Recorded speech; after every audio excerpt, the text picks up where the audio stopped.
Thousands flee as Russia is blamed for attack on dam. Collapse of major hydroelectric dam on Dnipro River causes ecological disaster, and somewhat predictably the Kremlin says the Ukrainian side committed deliberate sabotage as a distraction. Thousands of Ukrainians faced evacuations from their homes near the Dnipro River after the huge Nova Kakhovka dam was destroyed. Kyiv and top European officials described it as a potential war crime committed by Russia's invasion force.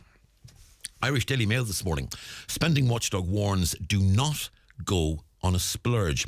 Report says excess funds will be needed to support our ageing population and urges against a giveaway pre-election budget. Ireland's soaring elderly population has prompted the state's spending watchdog to warn against that giveaway budget and instead use excess funds for future pension costs. The Irish Fiscal Advisory Council will today issue a report that warns there is currently no credible plan to address the projected spending that will be required to pay for an ageing population. The government's facing pressure to use bumper exchequer returns to cut taxes. It's also been warned it must either reduce pension benefits, increase PRSI charges, or raise the retirement age to tackle the pension time bomb.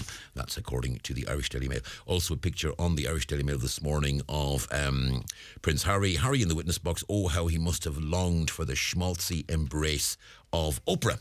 And that's a whole article in there, and you can read plenty about the trial if you so choose in the papers, particularly the tabloids. They all appear to be featuring that story on the insides. But the three red tops in this country are all united in what's making the front page. Indeed, it's making the front page for the second day in a row, and it is the arrest of Liam Byrne in Mallorca at the weekend. Irish Daily Star, main headline: I'll fight like L. Mob boss vows he won't return from Spanish jail. Also on top there, GAA hero Teddy dead at 57. And that's a picture of Teddy McCarthy of Cork, the only person ever to win hurling and football All-Irelands in the same year. He did it in 1990, the year this radio station came on air, indeed the year I moved to Donegal. So a one-off feat that's never been repeated. And sadly, Teddy passed away yesterday. Also, on the back of the Daily Star, one of the big sports stories at the moment, Greenpeace shock as Saudis swoop to end golf's civil war.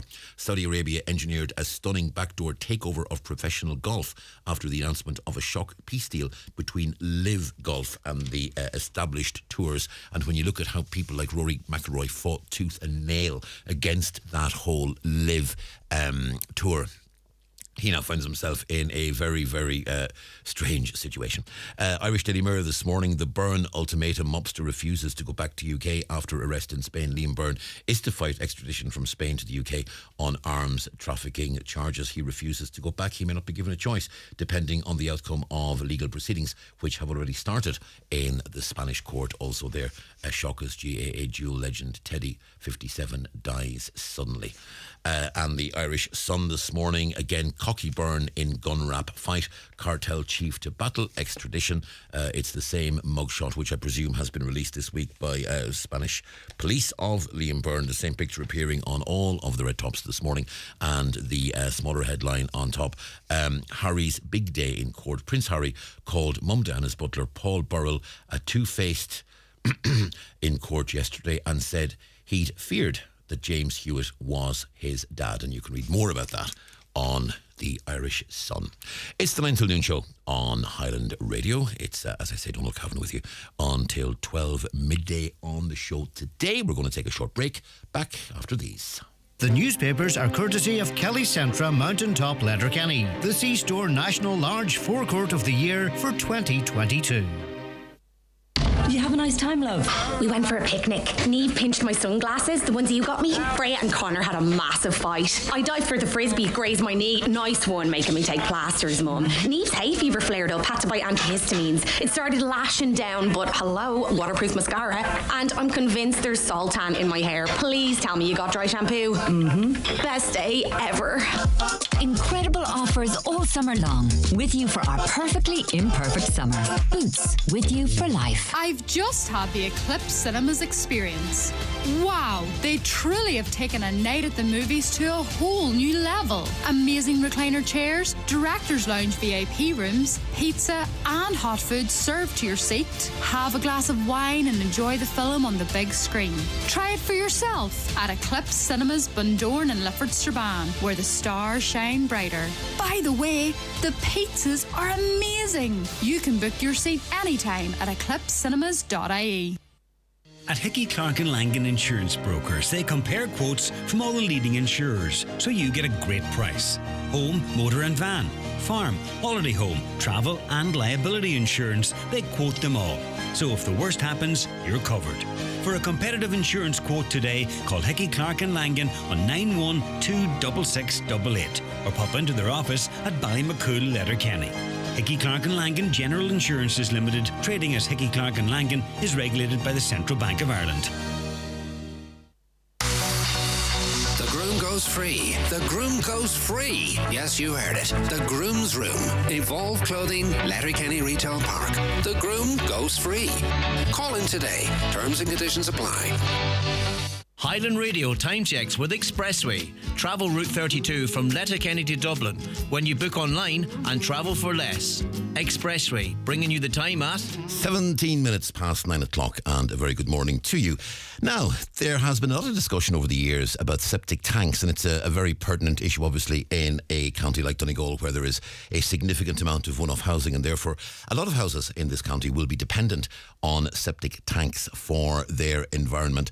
And there are calls for changes in regulations governing tanks, and in particular water well grants. Now, leading those calls at the moment is Councillor Micheál Naughton, who joins us on the line. Micheál, good morning to you. Good morning, Donal, and good morning to your listeners. Micheál, at the moment, in order to avail of the septic tank grant, it must have been registered by February 2013. Now, that is pretty much 10 years ago. So anyone who's built a new home over the course of the past 10 years is going to find themselves excluded from this measure, it seems. Yes, Donald, and that. But basically, Donald, the house that would have been built since 2030 would be nearly built to the new standards. But basically, the problem is now that means there's a lot of homeowners in Donegal that are basically discovering that their septic tanks are not viable. And basically, when they go to look for the grant, they realise that they're not registered. Now, basically, over a month ago, we had a workshop with the Environment section of Donegal County Council, and they informed us that basically Donegal was one of the lowest counties to register for these grants. So basically, you have a lot of homeowners now at a financial, disadvantage when they discover when they go looking for the grant. Basically, when they come out and the department turns down their septic tank, they have to be replaced, and then they find out they're not entitled to the grant because they're not have registered. So I'm calling on the ministers basically to change this, because it's not fair to families. That means, as you rightly said, it's over 10 years ago. And in addition to this, Donald, the well grant, the house has to be over 5 years old and been lived in. Now, again, you have a lot of young couples that basically are building their own home for the first time, that means, and we all are well aware what Ishka Erin, which are originally Irish Water, are charging for connection fees. Some families and some young couples are being charged anything from 30 maybe to 60,000 for a connection fee. But yes, if you want to drill for your own well, you cannot get the grant because the house has to be over 5, which again is a huge disadvantage to young couples and people starting off building. In terms of the payments that people can avail of, provided they are registered and so on, how significant are they? Because we certainly know in this day and age, anyone who's building or anyone who has built, they need every grant they can get their hands on. And if you have a situation where someone has been depending on a grant like this and then haven't been able to get it, that's going to potentially put them in a very difficult situation. Yes, Donald. The grants that you would get would basically cover 80% of your overheads, and that basically what the well grant is in the region nearly of 6,000, and that if you're going to bore, the septic tanks can be up over 8 grand, and that. So basically, these are a big, amount of money for any couples or for any homeowners in the county. And I think basically it's the grant scheme there. I think it should be by every family should be entitled to it and should be able to claim for it. So basically, at the moment it's not fair, and I think these regulations, and I do welcome basically Donegal County Council basically supporting this, and they realise there is an issue here, and there is a lot of families in the county, and and this is not just Donegal. This is for rural Ireland, for people living in rural Ireland, because these houses were built basically with their single septic tanks and with their own water supplies. And now basically, if they want to change that, basically, unfortunately, there's no grants there available because they haven't registered by February 2013. And we know too that, the issue of the cost of water connections has been a huge one in recent years, and some of the prices being quoted by Uisce Air and seem, on the face of it, to be absolutely crazy. Yes, exactly. I have families and young people basically ringing me that basically are looking for connection fees, and some of the costs that are being charged is unbelievable. Basically, before this, if you had a contractor was able to do this work, but now Irish Water or Uisce Air doesn't allow that. Basically, it's their contractors that have to go and do this, and this is very unacceptable. And also, Donal, basically, the government have launched a new scheme as well, the Cronia scheme, which was launched. And this basically was to bring in vacant and derelict properties back into use. And again, these properties would be, in rural Ireland, one-off house. Again, that would have been singly supplied with their own septic tanks. And basically, then people are buying these and discovering that basically they cannot get grants for them. And, that's a very put off for them as well. So I think, basically, there has to be, a change here in the regulations, because there has to be a level playing field for everybody. And at the moment, that's not the way it is. Is this one of those situations where one government department is doing one thing and another government department doesn't seem to know what their colleagues are doing, and they're imposing a regulation which, if not completely impedes, doesn't support the initiative that the second department is trying to do? Because it seems that there is one department trying to bring houses into use and encourage people to buy and encourage people to live in areas and bring houses into use. On the other hand, there's another department saying, no, you can't do that because it's not registered. Yes, there's a bit of this, but also, Donal, probably when this was brought out first in relation to the grant scheme, the Cronia scheme that came out is only a new scheme, and basically this was to bring in derelict houses. Come back basically in February when you had to register for the septic tanks, they weren't even thinking about these properties. But now basically they are thinking about bringing a new scheme. So then you have to look at the regulations that are there for other grant schemes. And basically when you bring in a scheme that is going to affect regulations that are there, well, then you have to change them. And I think that's why this motion I put forward is in relation to change the regulations in relation to the septic tank and the water well grant. Obviously, Donegal County Council on a local level has got to implement the regulations imposed by government and cannot change the laws itself. Are you confident that government will take heed of what's being said and being backed by the council and is coming to them from Donegal County Council as instigated by yourself, and the government will just sit back and say, well, yeah, maybe we do need to change this?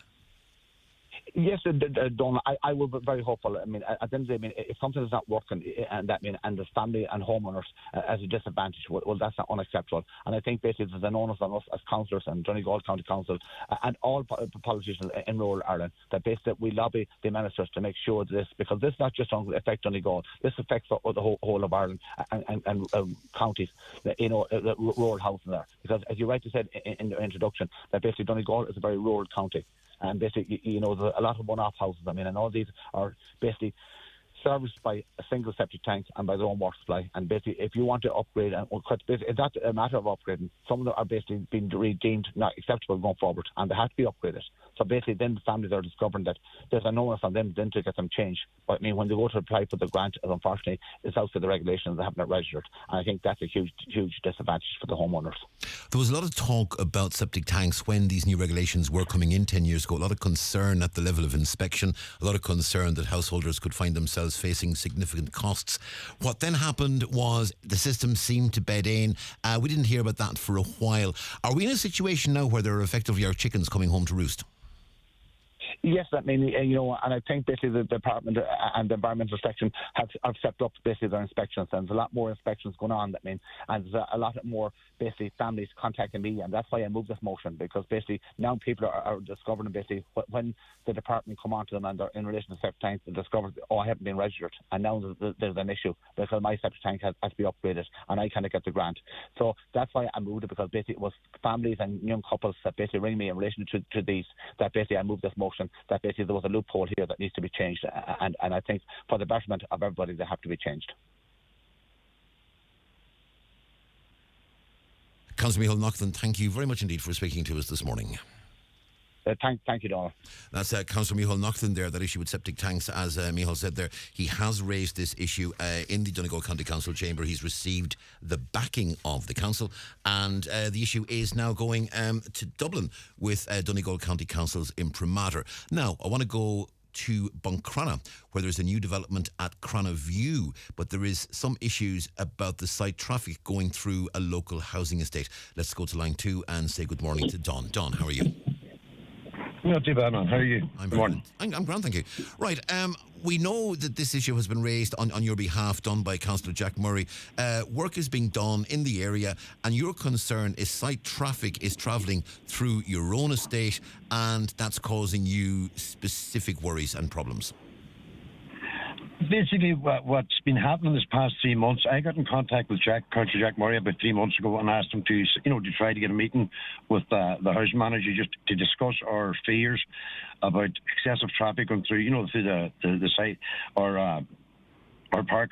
It's going to be a live building site. I think there's 16 properties being built. We have no problem with the properties being built. We're quite happy to see council houses being built, but there is an alternative, safer route into the proposed site. And the council haven't even had the manners to get back to Councillor Murray to say the will or won't meet us. They're just bulldozing their way through here, and they just say, well, that's it. It's been done this way, and that's it. And plan has been awarded, and you've no say in the matter whatsoever. So from your point of view then, effectively you believe that this is being bulldozed through, as to use your own phrase. You've got Councillor Murray discussing, I'm sure you've raised it with other councillors as well. None of them are getting any positive word back from the council. Councillor Murray can't get a word back one way or another. I was texting Jack yesterday, and he said I'll email him again. I don't know how many emails or many messages sent them, but no response. And we find that all that we're asking them to do is look at our concerns about the site traffic, heavy machinery, and all the rest of it going through right through the middle of the housing estate. And it's a wee narrow road coming onto the Cockall Road, which is a very busy road. There's two traffic islands, the Cavan Islands, on the side of it. The road's been narrowed there with the traffic islands there, the Cavan areas there, and there's a road up Kearney's Pass which has got traffic lights at the bottom, which would be much easier managed, a far wider road that drives up alongside a housing estate, doesn't go on through the housing estate at all. And there's only about maybe 150, 200 yards where they can put a temporary road onto the proposed site, but they wouldn't even talk this. We find it very frustrating that the county manager or whoever's in charge of the building just won't speak to residents about their concerns. Are there potential right-of-way issues if they were to use the other area? As you say, they can go up a road and then there's land that they can build a temporary road through in order to get into the development.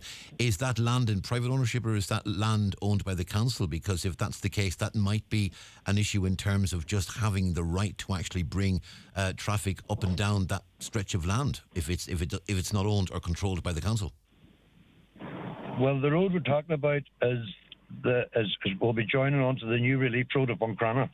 So I'm assuming the council owned it because they've been talking about building this relief road for 25 years. Yeah. Or is it another thing the council talk about something for 25 years and don't even have the property to build it on, which doesn't surprise me either. Well, I mean, in fairness, these discussions always do start. I mean, there's talk about building a new road, a link road and bridge in Letterkenny at the moment, and the council doesn't own any of the land yet, but they will have to bring in compulsory purchase orders and all that once they get a firm plan in place. So yeah, it wouldn't, in fairness, it wouldn't be strange to talk about building a road on land which the council doesn't own yet, and then once they've got clearance to build it, then they've got to go and talk to local landowners. You can't really go and buy the land first and then discuss whether or not you'll build a road on it. But yeah, that could be the case. So, but I mean, even still, that doesn't change the fact that you believe that by coming through your estate, the council and its agents could potentially be putting you and your families and those of your neighbours in danger. That's the problem, yeah. And to go back to about the road, I don't think.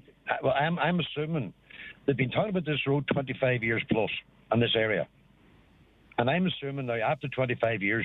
They must have got their act together and bought the land. But then that wouldn't surprise me if the council, the way the council works. But our only problem is the road's narrow.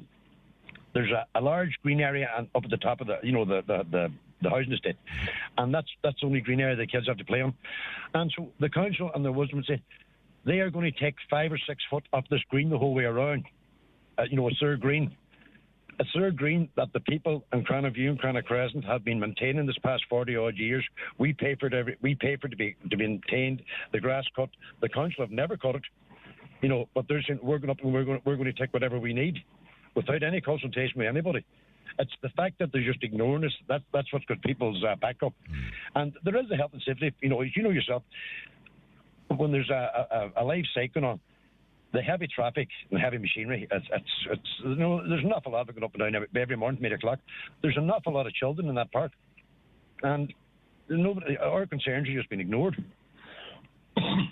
Is there a residents' association in the area that is functioning and would have contact with the council? Well, we don't have a residents' association as such, but we have always... We've always had a pretty good relationship with the council, because we look after the park, we keep the park well, we cut the grass, we do that all. Every house pays for it every year. We don't mind. You don't mind keeping your own area clean and nice and tidy. And that's organised on a local level. That money is collected by one of the residents, and the residents bring in someone to do the cutting or whatever, and it's managed locally. It isn't managed by the council. Oh yeah. There's a couple of the ladies in the park that do the collecting every year, and they look after it. And they have the guys come in, they do it, and there's a couple of residents in the park that do, they're involved in tidy towns and stuff, and they collect any rubbish or litter lying about. They collect it up every day and stuff like that there. And for the council just to come and say we're going to take 5 or 6 or 7, I don't know, we're not 100% sure how many feet off the green area. That's the only green area we have for the kids up there. When is the work due to start? We have been told the end of June, but we were told that we were informed the other day that the contract was supposed to come in yesterday and start clearing the taking, reclaiming a bit of the green area. But to date, nobody has appeared. But we've been told that it's scheduled for the end of June. So that's only 3 weeks' time, and it's just bad form and it's very bad manners of the council, we think. To ignore a local representative that has been represented to look after the people, and just to blatantly ignore them. And when were you first briefed? When were you first briefed on the council's plans? We've been disputing this past 3 or 4 years. Yeah, I was. And the reason I asked that is I think I may have spoken either to you or one of your neighbours about this several years ago. Yeah, you did. You talked to a lady called Bernie O'Neill and Jack Murray was on, and Councillor Nicholas Crossman were on that day. Mm-hmm. Yes, Bernie, she was chatting to the residents. Yeah. Yeah, that's going on about, I think, this proposed development, I think, is about 4 years ago or 5 years ago. And this has always been our concern. And the only concern we've had, unfortunately, some of the councillors put out a smokescreen saying that the residents in Cranaview were against houses being built. We are not against houses being built. I would love to see hundreds of houses being built, because they're very badly needed. Is this the same site then? There was a discussion, and this is really just from so I know I understand what I'm. Was there a discussion about the number of houses, whether it should be 13 or 16, if I'm correct? Yeah, it was. I think it was started off. It was going to be 19 or something. I think and then it went down to 16, and then it went down to 13. Yeah, I think we're back up. I know exactly where you are now. Yeah. At the end of the day, councillors that voted for this don't actually, as far as I know, don't actually live in this area. They've no idea the geographic area or what. The Cockhull Road is a very busy road. It's the main link from here and the rest of the show. This is a seriously busy road. And for site traffic to be trying to get in and out of Cranaview, it's just a disaster waiting to happen. No, that's our opinion. But then again, we can have an opinion because the council just are blatantly ignoring us. So as far as we can see, and as far as we're concerned, the council are just going to say, we're going to build, we're going to go through that estate, and there's not a thing the people in that estate can do about it. That's not right. It's bad form. It does seem strange that the council, in the course of 4 or 5 years, and as I said, I do remember this discussion some years ago. It does seem strange that no official has spoken to you over the course of that 4 years or so. Now, maybe the officials will argue that the councillors are the public representatives. Therefore, when they speak to councillors, they're speaking to the representatives of you. But then again, if you're saying Councillor Murray isn't getting much response from them either at this point in time, that does raise that into question. Don, thanks for speaking to us this morning. I mean, we will obviously keep an eye on this one and do keep in touch with it yourself as well. Greg obviously is going to be back in the coming days and be sure to get back and let us know in news and let Greg know on the show so that we know exactly what's going on here. But it certainly does seem, on the face of it, strange that, the council is not communicating with you at all. If the council, Jack Murray asked me, how many people would be there to meet the council? I said, there'd only be 2 or 3 people representing, the park. There wouldn't be 40 or 50 people there. It would only be 2 or 3 people. And if they'd answer some more questions and listen to our concerns about the safety. But as we were saying, as you say, it's strange after 4 or 5 years that they still haven't communicated with any of us. Because I know every one of the people personally that started this up, and they've never been approached by any official of the council. Right. Don, thank you very much indeed for speaking to us this morning. As I said, we'll keep in touch, and we look forward to hearing what happens next. In the meantime, Don, thank you. Yeah. Right, thanks a million. If I get any more information, I'll pass it on. Okay, thanks a million. Don, thank you. Bye-bye. Right, that was Don there speaking to us from Cranaview in Buncrana. It's the 9 till noon show. It is 24 minutes to 10 o'clock. There is a very interesting new development being launched by Irish banks along with MABS, the Money Advice and Budgeting Service. We're going to speak all about that after this short break. Watch the show live now on YouTube, Facebook and at highlandradio.com. Around the Northwest will be live at Foy & Company's Letterkenny store this Friday the 9th to celebrate Creating Colourful Homes, a 3-day big paint weekend which is on this Thursday until Saturday in both their Letterkenny and Ballybuffet stores. Book a free in-store colour consultation with a Dulux consultant in Letterkenny this Thursday or in Ballybuffet on Friday. Call in and enter to win big prizes like a sofa, mattress, room makeovers, paint vouchers and more. Do you want to take the next step in your career? At Atlantic Technological University, we can help you. Choose from over 350 online, flexible and postgraduate courses. Build accredited qualifications in science, engineering, business, nursing, education, computing and much more. From short courses to masters, work hard and thrive with a flexible learning experience designed to suit you. Apply now at atu.ie/flexible. ATU. Develop the skills you need to stand out. This is National Food Waste Recycling Week, so here's a reminder to always separate waste food. Remember, both cooked and raw food, as well as compostable packaging, go in the food waste recycling bin. Be climate positive. Visit mywaste.ie for lots of excellent tips and tricks. Brought to you by the Government of Ireland. Due to a showroom expansion, all warehouse stock is clearing at massively discount prices with up to 70% off until this Friday at McGinley's Furniture in Letterkenny. It's first come, first served, and stock is limited, so don't miss this opportunity to grab a bargain. Only at McGinley's Furniture, Portlink Business Park, Port Road, Letterkenny. Sale ends Friday, 9th of June at 7 p.m. The Inishowen Vintage Weekend kicks off this Friday night in the marquee Carrickfield Moville with Orla Fury, followed by the David Craig Band. Doors open at 8 p.m. with a late bar. This ad is sponsored by Hannon Green. For all your insurance needs, we have you covered. This is the 9 till noon show on Highland Radio with Donal Kavanagh. Now, we know that the European Central Bank has begun hiking interest rates, and all the indications are that it's a process that has not stopped and will continue for some time. That's putting people under more pressure in terms of loans. It's increasing their repayments and it's having a knock-on effect on their finances. Irish banks are collaborating with MABS, the Money Advice and Budgeting Service, to launch a new website to help mortgaged households that are struggling with those interest rate increases. Delighted to say we're joined on Zoom this morning by Carl Cronin, who's the Regional Manager of MABS at North Connacht and Ulster. Carl, good morning to you. Good morning, Donal.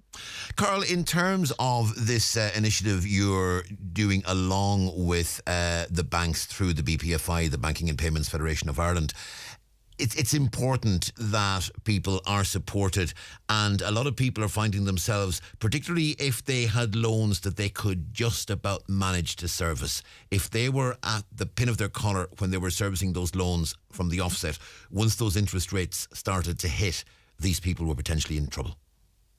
That's right, Donal. And that was one of the catalysts to us launching this campaign with the BPFI, that households are becoming under more and more financial pressure with these increasing interest rates. So there are three elements to this campaign that we have launched this week. The first is an overall awareness campaign to encourage borrowers to talk to their lenders at the earliest opportunity. So whether they're having difficulty with their mortgage, with a credit card debt, with a personal loan, perhaps a hire purchase agreement, the key message is to contact the lender or the credit servicing firm early if they're in difficulty or if they feel they're going to get into difficulty with the repayments as a result of rising interest rates and other financial pressures on the household. So that's the overall key message of this campaign, is to communicate and engage at the earliest opportunity. So in tandem with that then, the BPFI have launched a new website dealing with debt.ie, and that website is very clearly outlines how to deal with mortgage debt and then also all other types of debt, like the credit cards and the personal loans and the hire purchases, etc., that I just mentioned. And that website explains how lenders can work with borrowers to reach a solution with these problem debts. And there are options and solutions available, and they're all outlined on that website. But the key thing about this website is that on the website, it has all the key contact details for lenders and credit servicing firms. And that's really important, that no matter who your lender is or who your credit servicing firm is, on dealing with debt.ie, you'll find the email address or the phone number to get through to the correct department straight away to talk about the difficulties you may have with the repayments on these types of loans. I know there's always talk about, look, the first thing you do is you go to your bank. And I suppose the bottom line is, if someone is under financial pressure, from the point of view of the financial institution, maybe it's better to get 80% of what you're owed than to get nothing at all. And when a discussion can be had, maybe an arrangement can be reached, maybe a loan term can be extended, maybe something can be brokered in conjunction with yourselves if it comes to that, or in conjunction with somebody else. But I'm sure from the financial institution's point of view, it's in their interest, if they can't get 100%, at least get 80%, get 75%, get something, because it suits nobody if a loan is defaulted on and ultimately you have to go down the road of repossession and all that, because that's what nobody wants, and ultimately that's not going to serve anybody's interests. You're absolutely correct. And by not engaging with the borrowers or the banks or whoever the lender may be, what will happen ultimately is that legal proceedings will commence, whether it is for repossession of a property, whether it is just to get a judgment order for a credit card debt or a hire purchase agreement to repossess a car, whatever the case may be. And nobody wants to do that. The banks don't want to do that. They don't want to incur extra charges or apply extra costs to a loan that's already in difficulty. So the key message is always to engage. And as you rightly point out, many people may find it difficult to make that first step, to make that first phone call. And that's where come into the equation, that if you feel you just can't make that call to the lender, or you don't feel strong enough to engage with them and talk about possible solutions or other options available, well then contact us in MABS, because we are the third party, the honest broker between the borrower and the lender, who will sit down and work out what is realistically affordable to address the debts we have here, and then put those proposals to the lenders and work out a repayment arrangement that works for both the lender and the borrower and avoids all the legal costs and the repossessions and whatnot down the line. And you generally do find the lenders are amenable to deals like that, because, as you say, it avoids a lot of unpleasantness and it makes sure that they're getting something. That's right. And I mean, they are very agreeable and open to proposals we put to them. There may be some negotiation back and forth before we reach an ultimate long-term arrangement for the borrower. But it's all about the person's circumstances, what they can realistically afford. There is no point in putting in an arrangement that is not going to work from day one. And the lenders recognise that, and they're happy to work within those boundaries. So it all comes down to working out a sustainable budget, a sustainable financial picture of the household, of what's coming in and what's going out, and what realistically is left over to pay back the debts, be it the mortgage, the personal loans, the credit cards. And that leads on to the third element of this campaign that we have launched this week, which is the expansion of a framework agreement that MABS have with the BPFI for late-stage mortgage arrears. So we've had this framework in place since 2017 for those in late-stage mortgage arrears and how they are dealt with through the banks. But now this framework has been extended and open to all arrears categories, be it early arrears, pre-arrears, arrears, there may be no arrears whatsoever, or those who are just starting the court process. So this framework outlines what MABS will do for the borrower, it outlines what the bank will do for the borrower, and sets out the timeframes that we will work through in order to try and get that resolution for them. So that's a really good move for any mortgage borrowers who are in difficulty or maybe about to get in difficulty, that this framework agreement has been extended to open up pre-arrears cases, early arrears cases, as well as the late stage arrears cases that we've always dealt with in recent years. Do you find that when people come to you, sometimes they come to you in a panic where they believe there's no future, where they're completely snowed under by the level of debt they're in, by this failure to see a way out? And sometimes by sitting down with someone like you and actually going through everything on paper in an honest and open way, perhaps in many cases people maybe aren't quite as bad off as they thought they were, and that there is almost always a way out. Yeah, we pride ourselves in being an independent and non-judgmental service. And very often we hear people coming into us and they say, oh, am I the worst case you've ever seen? And it's far from it. And our advisors have seen all types of debts and all types of scenarios cross their desk over the last 30 years. So no matter what the situation is, there is always a way to work through the debt situation. And it very much starts with working out what's coming into the household. Are you getting all the benefits that you should be getting? Are you getting all your entitlements? Are you maximising your tax credit allowance, for example? Is every penny that's available to the household coming in? And then we look at what's going out, prioritising the food, the rent, the mortgage, the electricity, the heat, the school costs, the transport, and then working our way through the budget to see what this family actually need on a month-to-month basis, and then what's left over. And even if it's only €100 left over at the end of the month, well, then we have money to go back to the lenders and start offering a repayment plan to them. And once it's all worked out openly and honestly and transparently, the lenders are very open to accepting those proposals. Now, they will look for a review on occasion, be it every 6 months or 12 months, to see if the repayments can be increased. And we will always work with the borrowers through that journey until they reach financial independence once again. So, I mean, for anyone listening this morning who are struggling with debts or possibly think they're going to not be able to manage their debts in the near future because of something that's going to happen or has recently happened, the key message is to reach out and get that help this morning, either from ourselves in MABS or from the lenders who your debts are with, because they will work with you and we will support you in that work to get a realistic resolution in place to make you be able to take that pressure off you, because it is pressure, and debt can be a very lonely place to be in, Donal. So to alleviate that pressure and avoid that stress on a household, work with the organisations that are there to help you, be it ourselves or the lenders or the Insolvency Service or the Competition and Consumer Protection Commission. There are lots of organisations out there to help people in this position.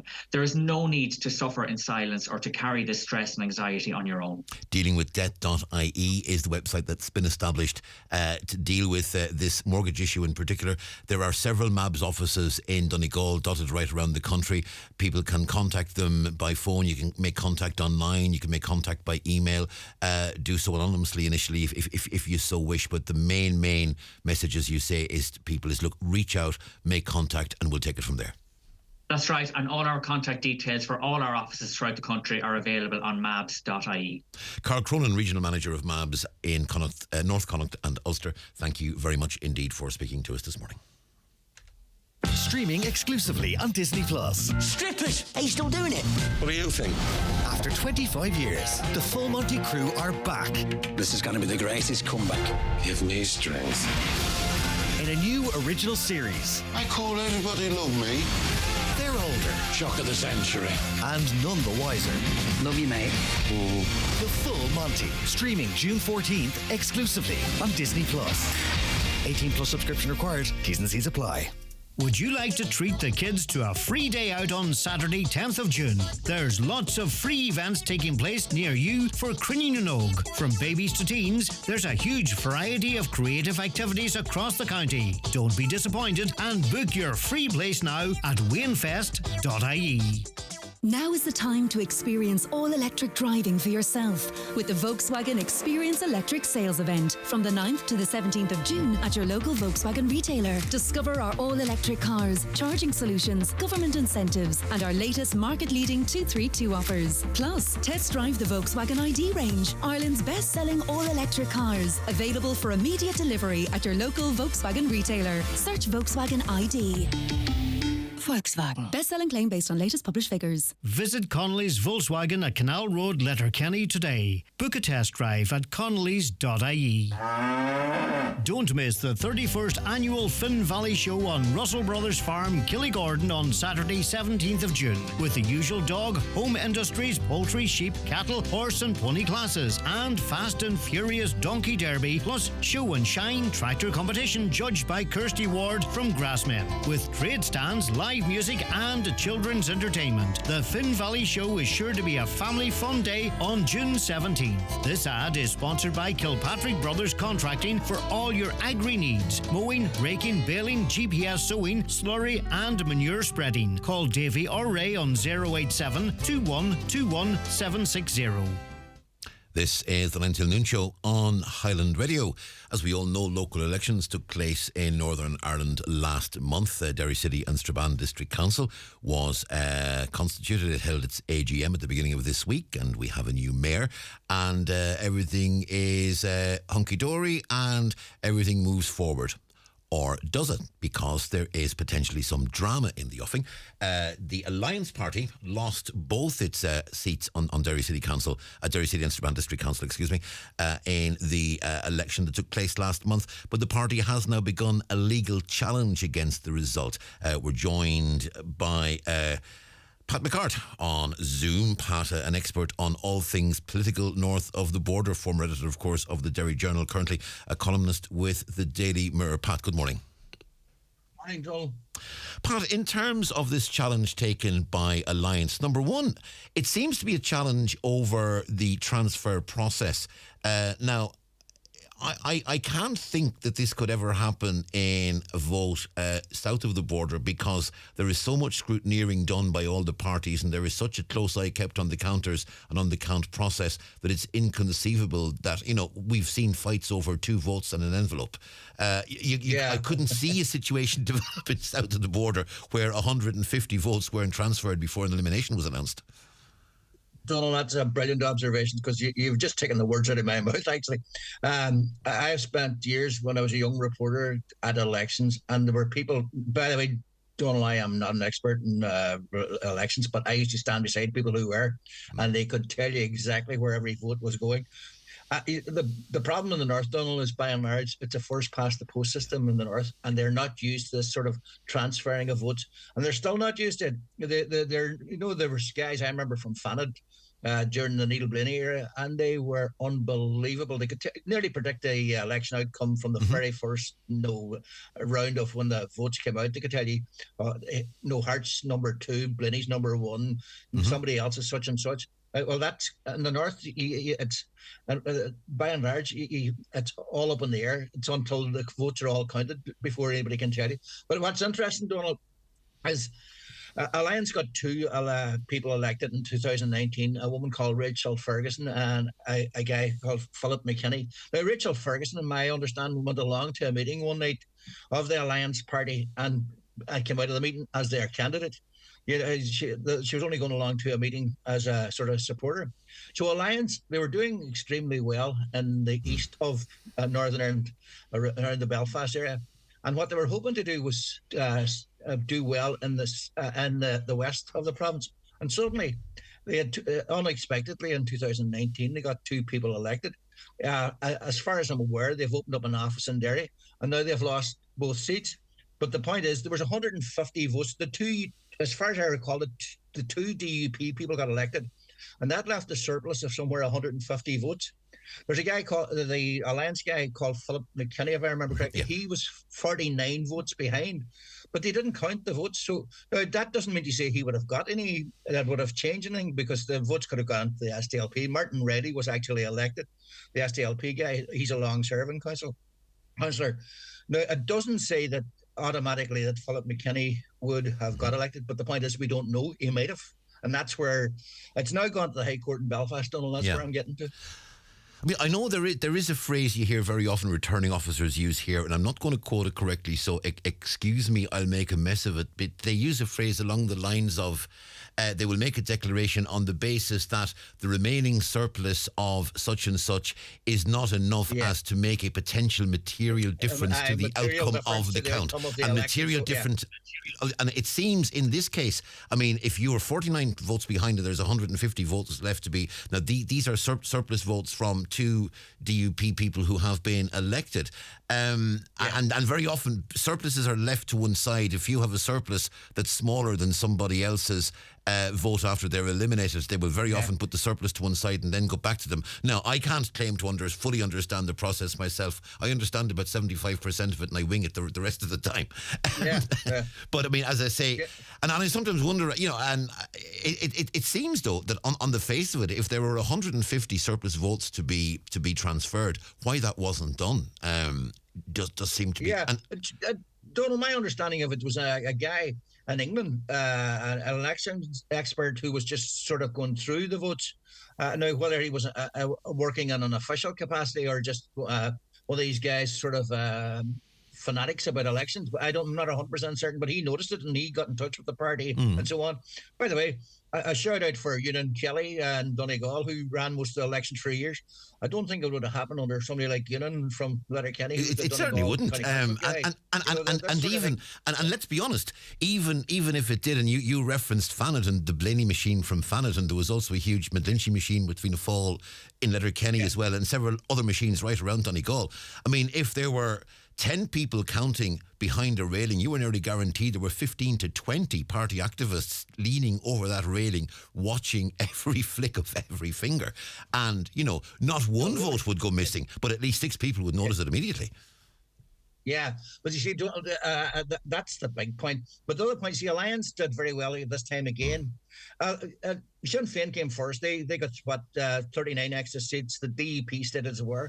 But I think the Alliance went up 14 seats in the local council. They're on a roll. They've become the third party in Northern Ireland. It's now Sinn Féin, the DUP and the Alliance Party, which is a massive change on the demographics and the voting patterns and all the rest of it done. And they're doing very well up around Belfast, but they thought they were going to make a breakthrough west of the Ban this time, and that's what's pushing this. They want to be seen now as an all-province or all-Northern Ireland-wide party. So that's why they're going to court, and I think they want representation on Strabane District Council, so they can say we have got bodies right across Northern Ireland. They'll be looking, no doubt, to the next general election as well now, and traditionally, let's be honest, Foyle in particular, Foyle's been a Sinn Féin versus SDLP battle. It was SDLP, then it went Sinn Féin, then it went back to SDLP. Sinn Féin had some internal and administrative issues in Derry City and Strabane over the past number of years. The fact that this time they've got 18 out of 18 elected would suggest that whatever issues may have arisen from those difficulties within Sinn Féin, those issues are, it seems, well and truly answered, at least in the eyes of the electorate. Yeah, when you run 18 candidates and all 18 get elected, and they're now the biggest party on the council as well. They're on a roll. There's no doubt about that. But you see, the thing about Alliance can also claim that they're on a roll. Maybe not quite on par with Sinn Féin, but they're doing very, very well. Now, Sinn Féin are the biggest party in the Assembly. They're the biggest party in Derry City Council. Demographics are all running. So the implications of all this, Donal, for the future of Northern Ireland has now been hotly contested, and everybody's trying to claim their share of the pie, and that's Alliance are trying to make certain that they're not being squeezed out in any shape or form, even down to a council seat in the Derry and Strabane Council. Finally and briefly, Pat, speaking about being squeezed out, we've seen effectively the implosion of the Ulster Unionists at the hands of the DUP. There's an argument that says the SCLP have suffered a similar implosion at the hands of Sinn Féin, but Derry City and Strabane, and Derry City in particular, has always been the outlier. It was John Hume country. It was always the one area you were guaranteed was going to be loyal to the SDLP. The retaking of that seat for Foyle at Westminster by Colm Eastwood was going to be seen as maybe a sign that the SDLP were going back into the ascendancy in Foyle. The fact that they've lost a seat now in Derry City and Strabane, and they've seen Sinn Féin take 18 out of 18, is Colm Eastwood going to be very, very worried at the moment? Yes and no, because He won the seat by the last time. Everybody thought it was going to be close. He won it by 15,000 votes. And by the way, there's no obvious standout candidate for Sinn Féin in the Derry area. And as you said, Donal, this Derry's still John Hume territory. And unless Sinn Féin come up with a red-hot candidate, it's going to be very hard to overturn 15,000 votes. Colm Eastwood, the Sinn Féin are on a roll, as I said earlier, and maybe they could put up anybody and they'll get the Sinn Féin vote out. But Colm Eastwood performed brilliantly the last time. It's hard to see them losing 15,000 votes in one swing. Food for thought. Pat McCarthy, thank you very much indeed for that analysis. And we'll be keeping a close eye on what's happening. That's Pat McCarthy there. It's the 9 till noon show, and with apologies to Michaela, news is going to be a little bit late. We're going to take a short break. News with Michaela is next. National Heritage Week returns from August 12th to 20th, and this year celebrates living heritage. Organise an event by exploring and sharing the traditions, crafts and skills passed down through generations in your family or community. Visit heritageweek.ie for more. National Heritage Week is a programme of the Heritage Council supported by the Local Authorities Heritage Officer Network and the Department of Housing, Local Government and Heritage. Welcome to the Spa at Orchids, one of Europe's largest spas at the Holyrood Hotel, Bundoran. Discover tranquility in our Japanese-themed garden, boasting 7 treatment rooms, seaweed baths, and a secret garden with an outside hot tub and sauna. Now, let me take you to the heart of Bundoran, where you'll find the Holyrood Hotel Spa and Leisure Centre. Don't miss out on our exclusive midweek hotel specials. More information at holyroodhotel.com. Looking for a fun family day out? Century Complex has something for everyone this summer. With delicious food at Backstage, hours of fun at Century Play, and exciting new releases coming to Century Cinemas, including Little Mermaid, The Flash, and Indiana Jones Dial of Destiny. Visit centurycinemas.ie for more information. Connect Hearing is open for free hearing tests. Our audiologist is available Monday to Friday for wax removal services at our Letterkenny Clinic in the Courtyard Shopping Centre. We also offer a home visit for those who aren't able to visit us. Our hearing is our social sense. Are you finding hearing more of a challenge? Call Ursula today on 07491 13296 to make an appointment. Good hearing helps us to connect to our family, friends and loved ones. Connect Hearing, connecting you to life. Live, on air, online and on the Highland Radio app. This is Highland Radio News. Good morning, I'm Michaela Clark with the news at 10 o'clock. The first update in 27 years to the country's national island policy will be published later. Our Living Islands aims to enhance life for islanders and contains commitments around employment, healthcare and housing. Minister for Rural Development Heather Humphreys is launching the strategy on Armagh Island today. She says the national policy will improve a range of sectors for islanders. This is looking at education, it's looking at housing, it's looking at how we can get more people working on the islands, it's looking at remote working, it's looking at e-health, it's how we take new technology, how we embrace it and maximise it for the benefit of the people living on islands. The state exams are now underway for 135,000 students across the country. 4,807 students have registered to sit the exams in Donegal. 2,066 pupils will sit the Leaving Cert, 170 Leaving Cert applied, and 2,571 students will face their Junior Cert in the county. English Paper 1 began at 9:30 this morning for both Leaving and Junior Certs. Education Minister Norma Foley is wishing them well and says students should reach out for support if they're struggling or worried about their exams. I would say to students that at this point they have done the work, and I know they have done the work. And again, I would say to them that if there comes a point where you are under particular stress or there's a particular difficulty for you, reach out. Everybody in the school community is invested in every student doing the best that they can do. So seek the support from family, from friends, support one another, I would say to the students as you go through the system. The Public Expenditure Minister says he's keen to put money back in people's pockets in this autumn's budget. It comes as the Fiscal Advisory Council warned against any giveaways on Budget Day, saying instead funds should be used for Ireland's ageing population and environmental concerns. Minister Paschal Donohoe says there's plenty of work ahead for him and for the Finance Minister, but they want to reward people while protecting the wider economy. To come up with a budget that does the right thing by our public finances, by our country and by our society, and can make progress on the different priorities that are there. So very specifically, what I do favour is the approach that I've been able to do in all the different budgets that I've been involved in, which is to help with the pressure that people do feel in their purses and wallets, but not to do it in such a way that creates further risks or problems for us down the track. There's calls for a change in regulations governing septic tanks and water well grants.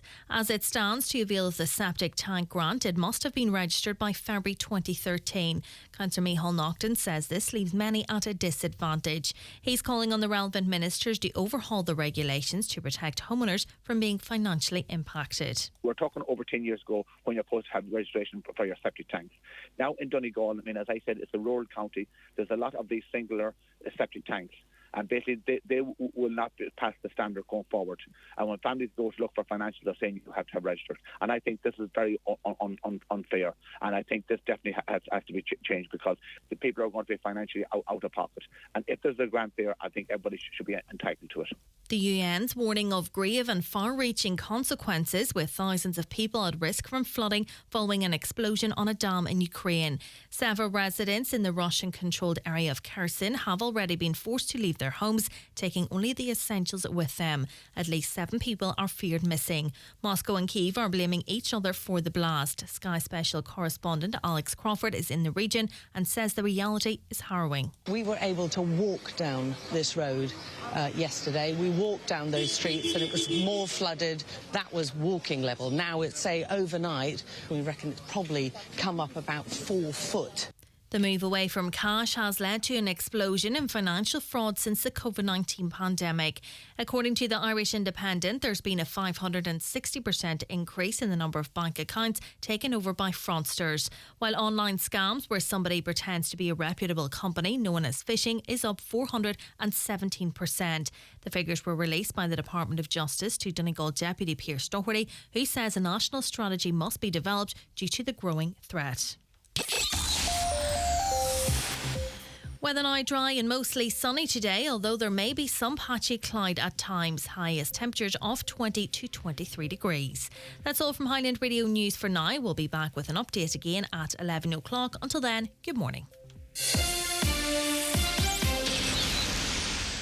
The obituary notice says for this Wednesday morning, June the 7th. The death has taken place of Fanny Russell, née Gamble, Churchtown, Garton, Churchill. Fanny's remains will repose at her late residence from 5 o'clock this evening. Funeral arrangements to be confirmed later. Family time please from 10 o'clock until 11 o'clock. The death has taken place of Muriel McGrath, née McNamee, Rowan House, Maharenan, Letterkenny and formerly from Glenties. Removal from the Eternal Light Chapel of Rest Mountain Top Letterkenny this afternoon at 4 o'clock, going to the family home at Rowan House, Maharenan. Muriel's remains will be reposing at her late home today from 6 o'clock until 10 o'clock and tomorrow from 12 noon until 10 o'clock, with rosary both nights at 9 o'clock. Funeral from there on Friday morning at 10:30, going to the Church of the Irish Martyrs Ballyreen for 11 o'clock Requiem Mass, which can be viewed on the parish YouTube channel. Interment afterwards in Conwall Cemetery, Letterkenny. Family time on the morning of the funeral, please.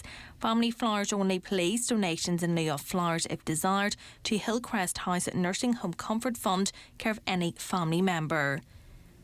The death has occurred of John McGlashan, 6 The Rock, Glenties, and formerly from Vale of Leven, Alexandria. John's remains will repose at Chauvelin's Funeral Home, Sandfield, Ardra, from 3 o'clock this afternoon, with removal at 4:30 going to his late residence. House private this evening. Wake tomorrow from 11 o'clock until 9 o'clock. Funeral service on Friday morning at 11 o'clock in St Connell's Church, Glenties, with burial afterwards in the local cemetery. House private on the morning of the funeral. Funeral service can be viewed live on churchservices.tv. The death has taken place of Una Patton, née Gallagher, 196 Ballycolman Estate, Strabane, reposing at her home today from 12 noon. Fiona leaving her home on Friday morning at 9:15 for Requiem Mass in St Mary's Church, Melmount at 10 o'clock. Interment afterwards in the adjoining cemetery. Donations in lieu of flowers please to the Foyle Hospice, care of Quigley Funeral Directors. Family time please from 11 o'clock until 11 o'clock. The Requiem Mass can be viewed live via the parish webcam. The death has taken place of Moira E. Wheelhallen, Naini Cahan, 70, Ashlawn, and formerly of Bohar Nadolin and Carew Rua Galiev. Moira's remains will repose at her late residence today from 2 o'clock until 10 o'clock. Funeral from there tomorrow morning, going to the Church of the Irish Martyrs, Ballyrea in Letterkenny for Requiem Mass at 11 o'clock, followed by interment in New Lex Cemetery. The funeral mass can be viewed on YouTube. The death has taken place of Jerry Cullum, 5 Alt Avon, Meananiller, Derrybeg, originally Ardsbeg, Gorta Hork. House private today, please. Funeral Mass in St Mary's Church, Derrybeg, tomorrow morning at 11 o'clock, with burial afterwards in Knockfollis Cemetery. The funeral mass can be viewed live on Kieran Rorty Funeral Director's Facebook page. The death has occurred of William Willie McDermott, 5 Knocknamona Terrace, Letterkenny, formerly Mina Horner, Ballybuffet, reposing at his late residence. Removal this morning at 10:30 for Requiem Mass at 11 o'clock in St Eunan's Cathedral, with burial afterwards in Kiltyvogue Cemetery, Glenfin. The Requiem Mass can be viewed on churchservices.tv. Family flowers only, donations if desired to the Irish Kidney Association, care of any family member or Marley Funeral Directors. For more details, including any family health guidelines for wakes and funerals, please go to highlandradio.com.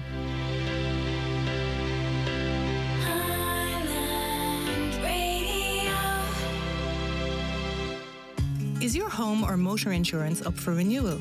Now is the time to check if your policy still offers you the right cover and the right fit at the right price. To be sure you're getting the best deal, take this opportunity to shop around. It's easier than you think. Simply contact your insurer or broker today. Remember, don't just renew, review. For more information, visit understandinginsurance.ie. Brought to you by Insurance Ireland. It's the second hour of the 9 to noon show this morning. It's Donal Kavanagh with you on the programme until 12 midday. Good luck to Savannah Sweeney starting her junior cert exams today. That's from Dad, Mum and Joshua Sienna.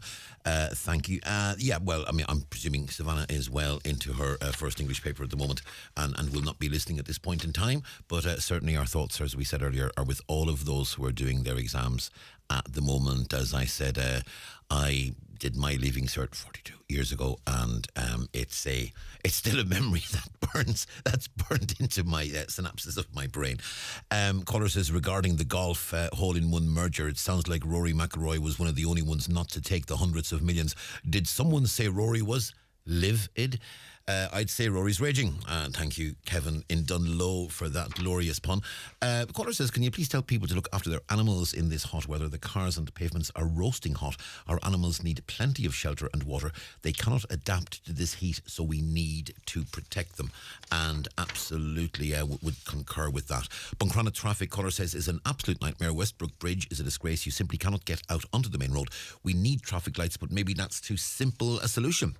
And the caller says, at the moment, on the road from Lifford to Letterkenny, there's a line of paint. It looks like it leaked from a vehicle. Now, the caller says there are road markings being painted on the old Port Road at the moment in Letterkenny. Could it be that this line of paint on the road between Lifford and Letterkenny is potentially linked with those works? We don't want to be making any such presumptions, but it's a question that's been asked, and we'll put it out there, as the man said. Now, you'll have heard in the news that Minister Heather Humphreys is in Donegal today. She's Minister for Rural Development and is the coordinator of the Our Rural Future programme.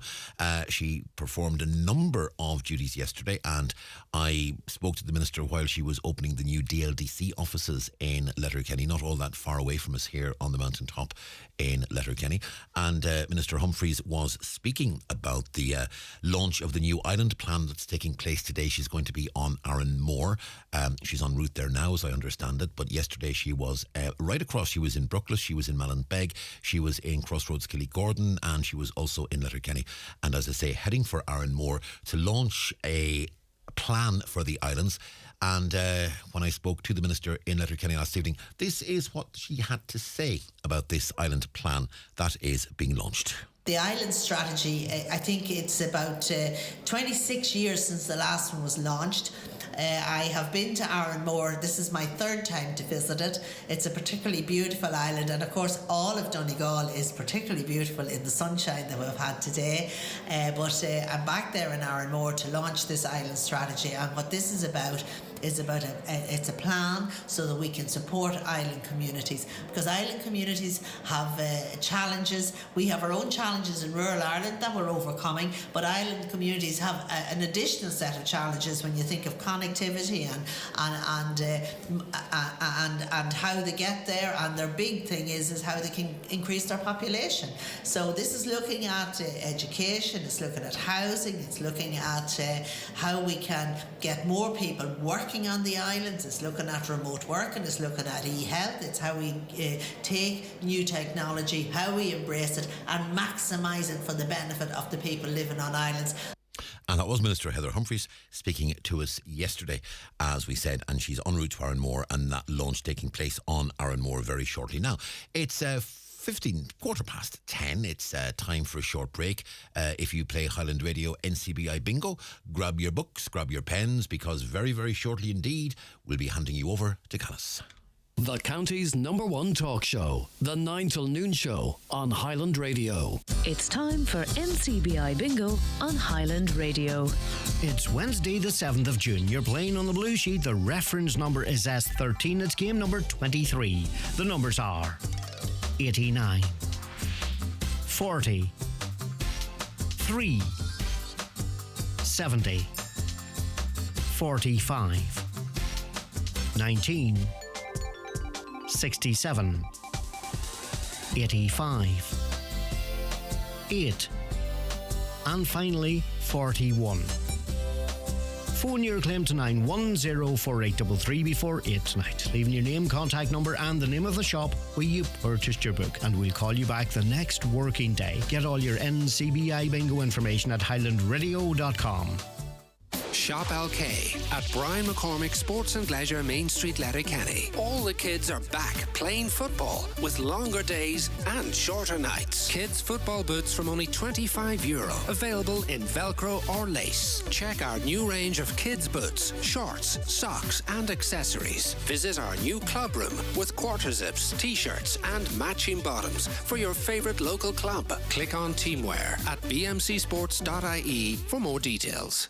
Summer is sizzling, and so is the Easy Living Furniture Summer Sale, which has just been extended. With absolutely everything reduced, now is the time to spruce up your space with stylish furniture and unbeatable savings. From cosy sofas to elegant dining sets, we have the perfect pieces to transform your home. But hurry, this sizzling summer sale is only extended for a limited time only. Don't miss out on the hottest sale of the season. Visit Easy Living Furniture, Crescent Link Retail Park.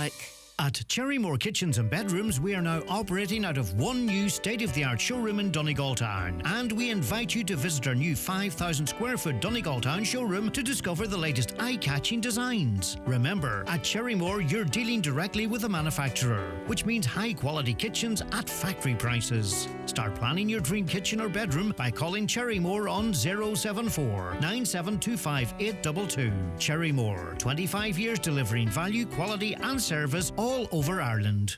It's the 9 till noon show. You can make your views known to us. You can text us or WhatsApp us on 086 60 25000. Call us on 074 91 25000, 00353 74 91 25000. If you're outside of the dialing area, it's at Highland Radio on Twitter, Highland Hub on Facebook. It's comments at highlandradio.com if you choose to use email. Now, yesterday on the programme we spoke to Kevin McGinney of Septic. He's one of the retained firefighters who have embarked on industrial action which could escalate into strike in the coming weeks if there isn't an agreement reached.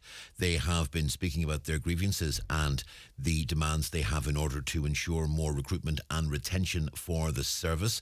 There is a call, and you'll have heard on the newspaper review this morning, the headline on the Finn Valley Voice, employ more firefighters. That's the call from Councillor Martin Harley. And Councillor Harley joins us live on the line this morning. Martin, good morning to you. Good morning, Donal.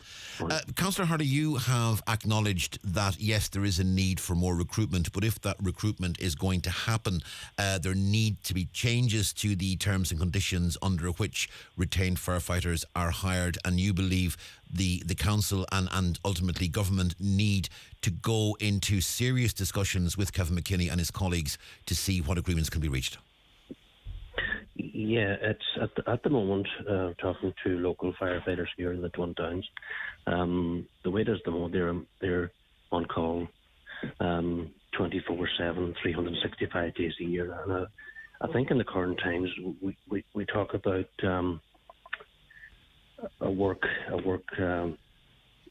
better working conditions. I think we need to employ more firefighters, that firefighters can have their time off, and they can be rostered on a certain level that you know that you're going to have your time off. I mean, everyone has to have take their holidays and have their breaks and their different family gatherings. So I think it's not fair to expect them to be on call all the time. So I think that needs to be looked at. That's one of the things that needs to be looked at. The second thing that needs to be looked at, to try and get more people to join the fire service, we need to look at the distance. At the moment, I think it's 2.5 kilometres from the fire station you have to live to be accepted onto the fire service. I think we need to extend that radius out slightly, because if you take Stranraer Fire Service down on the Lifford side of Stranraer, you probably would be quicker getting from Killygordon to the station than you would be from the top of Donegal Road, especially during busy times. So we have to look at those things as well. At the same time, we have to try and keep, the call-out time as quick as we can to save lives, and but where there's fires, that people are on call quick to stop that as well. So there is issues there that needs to be addressed. But I think the main one for a lot of fire service people is the 24/7, 365 days. I think that's the big problem. Because the reality is, I will finish work here this evening, and if I choose to go out for a pint with a friend tonight, I can do so. If I choose to go to the cinema, switch my phone off, sit back and relax for 2 hours, I can do so. If I choose to leave my phone charging in one room, go into a different room and chat with my family and ignore the phone for the rest of the day, which I do frequently, that's not a problem. If I am a retained firefighter, it's a big problem, because I am not in control of my time. I am not in control of what I can do once I leave my place of work. That's correct, yeah. And you take maybe an instance of where you have, like, firefighters have families as well, where if their partner goes out, that the firefighter has to look after kids. You just can't walk out and run out the door and leave the kids there. So there's a lot of very simple issues that need to be addressed. Like it's a great big conversation is working from home and work-life balance. That doesn't come into it when you talk about firefighter. They don't have any of that. So we have to look at the bigger picture, and there is going to be a cost to this. I mean, let's be realistic. There's going to be a cost to this. It's not going to come without a cost. But I think the cost shouldn't be even come into this stage. I think it's overall probably for Donegal. If you looked at it, you may be looking at another for the whole county, maybe another 1.5 million. And when you see government billions that are being saved over the last number of years, I think it's to put an extra if you take 1.5 billion, put that into the 26 counties, on the bigger scale of things, it's not a lot of money, and it gives people a better standard of life as well, and plus it'll be more attractive for people to join as well. They're also talking about the two issues with money, which are, number one, the retainer you're paid as a retained firefighter will not be counted toward a mortgage, for instance. It'll not be accepted by a bank as collateral toward a mortgage, and that's going to put you at a disadvantage. Also, the issue that pension entitlements after you retire are under question and under scrutiny as well. So, I mean, there will be certainly financial costs associated with that. But again, I suppose that does have to be balanced against the question, what do we need to do in order to ensure that we have the fire service that we need and the fire service that guarantees the best possible response? Yeah, that's all. I mean, there's a lot of issues there that probably that would have to be discussed at a union and a personal level among the existing firefighters. That wouldn't be kind of I wouldn't like to discuss it on the airway, but there are issues there and I think that there can be a solution come to. It's such an important job as well, and I wouldn't envy their job at some of the situations that they have to go to, and it's not everybody that will be able to do that job, and we have to admire them. We take them for granted, but they have to be the fantastic work that they do. So I think we have to go sit down around the table and talk to them and come to a solution. I think the overall price of this and the bigger scheme of things is not a massive price, I think, overall nationally, even, never mind locally. On a day-to-day basis, Donegal County Council does manage the retained fire service, the service and the stations, etc., the equipment and all that are under council control. Realistically speaking, how much discretion does the council have to have discussions locally with firefighters in terms of their terms and conditions, or is the council bound by national agreements and by national rules which are set in Dublin? No, I think there can be discussion locally as well. I mean, our Director of Services in Donegal County Council, Gary Martin, I talked to him last week regarding this one. I know the industrial action coming up, and he felt that there can be talks there, and there can be things worked out going forward. So I think there's national issues, but then there's local issues that can be addressed as well. I mean, to call out times and distances from the fire station may vary within different areas, different counties. So that thing that we can address that locally, we can look at each fire station individually as to call out times and distances as well. So I think that can be addressed locally.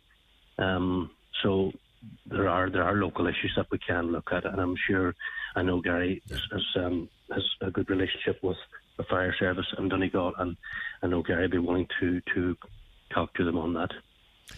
From your own discussions with the fire service personnel that you've been talking to in recent days, do you get the sense from them that they will be, and I certainly got the sense from Kevin McKinney yesterday, I'd have to say, that they do want to talk, that they do want to reach agreement, and that they do want to get this behind them and just go back to what they are doing, which is to be the best possible firefighting service they can be? Yeah, that definitely, that was the conversation that I had with the number.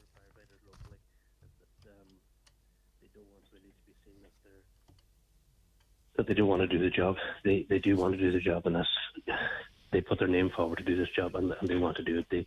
They don't want to be having this discussion. They would rather not see this discussion happen. They'd rather see it sorted, as you say, and get back to doing what they want to do. But just, I think the main issue, I feel, other than financial issues, I think the main issue is a roster system that they have proper time off, and that they can have their family get-togethers. They can have their night out. They can have a work-life balance the same as other people in other jobs. Councillor Martin Harley, thank you very much indeed for speaking to us this morning. Thank you, Donal. That's Martin there, and that retained firefighters dispute is one that's going to go on, and we will watch with interest to see if there is a resolution to this, and hopefully there will be. Now, just got a note in. Caller says, I can't believe the children's allowance was paid €100 for each child today. What about the pensioners? Now, I may be wrong here, and if I am wrong, I will apologise in advance. My understanding is that there may be an extra payment given under children's allowance today in terms of back to school. So we know that parents are going to be hit with extra charges over the summer. At the moment, it's exam season you're going to be moving into over the summer, where people will have to be looking after children and then trying to buy school uniforms and books, etc. and all that. So it may well be that there's an extra payment to do with back to school. That could be the situation. If I am wrong, I apologise in advance, but I think that may very much be the case. Now, we're going to take a short break, and after the break we're going to talk about new rules of etiquette and how we need to change the rules of etiquette, and how the changing sort of pace of life means changes in the way we are expected to act. That's coming up after these.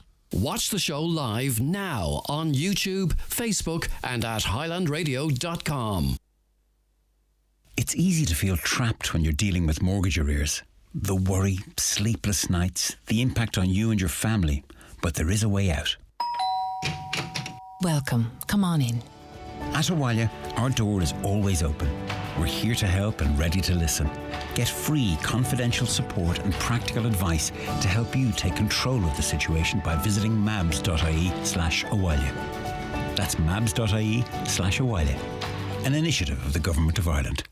If you're organising an event, you might be surprised by everything that BizPrint offer. From photo props, backdrops and banners to tablecloths, pens, keyrings and mugs. Everything to make sure your event is a success. Call BizPrint on 91779955 or see bizprint.ie.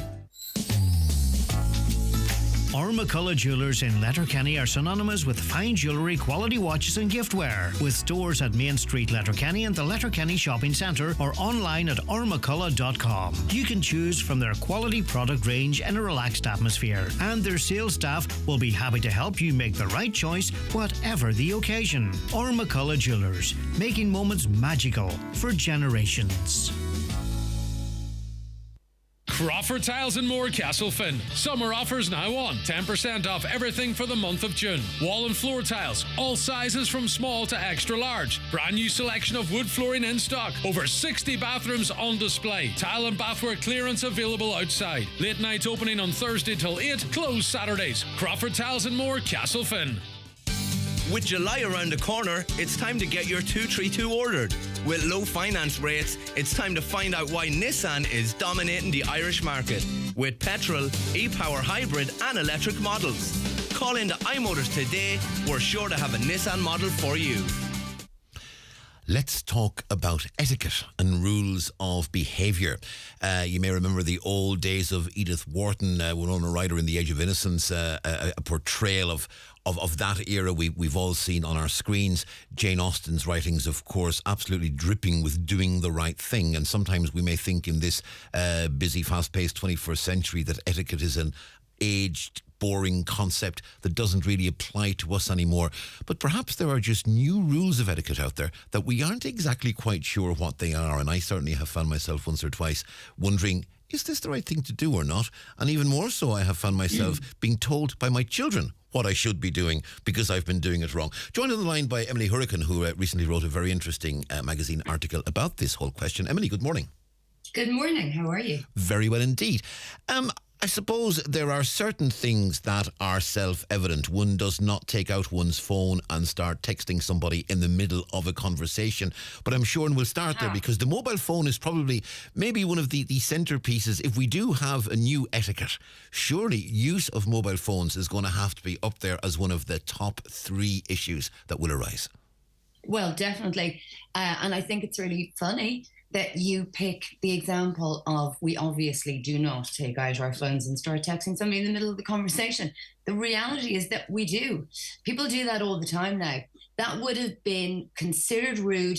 It would probably have been called out as rude, even up to, I think, about 3 years ago. But recently, I think that we don't even notice how rude that is anymore. It happens all the time. There is a line that I write in this piece that I wrote for the Sunday Independent Life magazine, which is basically to say that your full attention is now the most flattering thing that you can give anybody.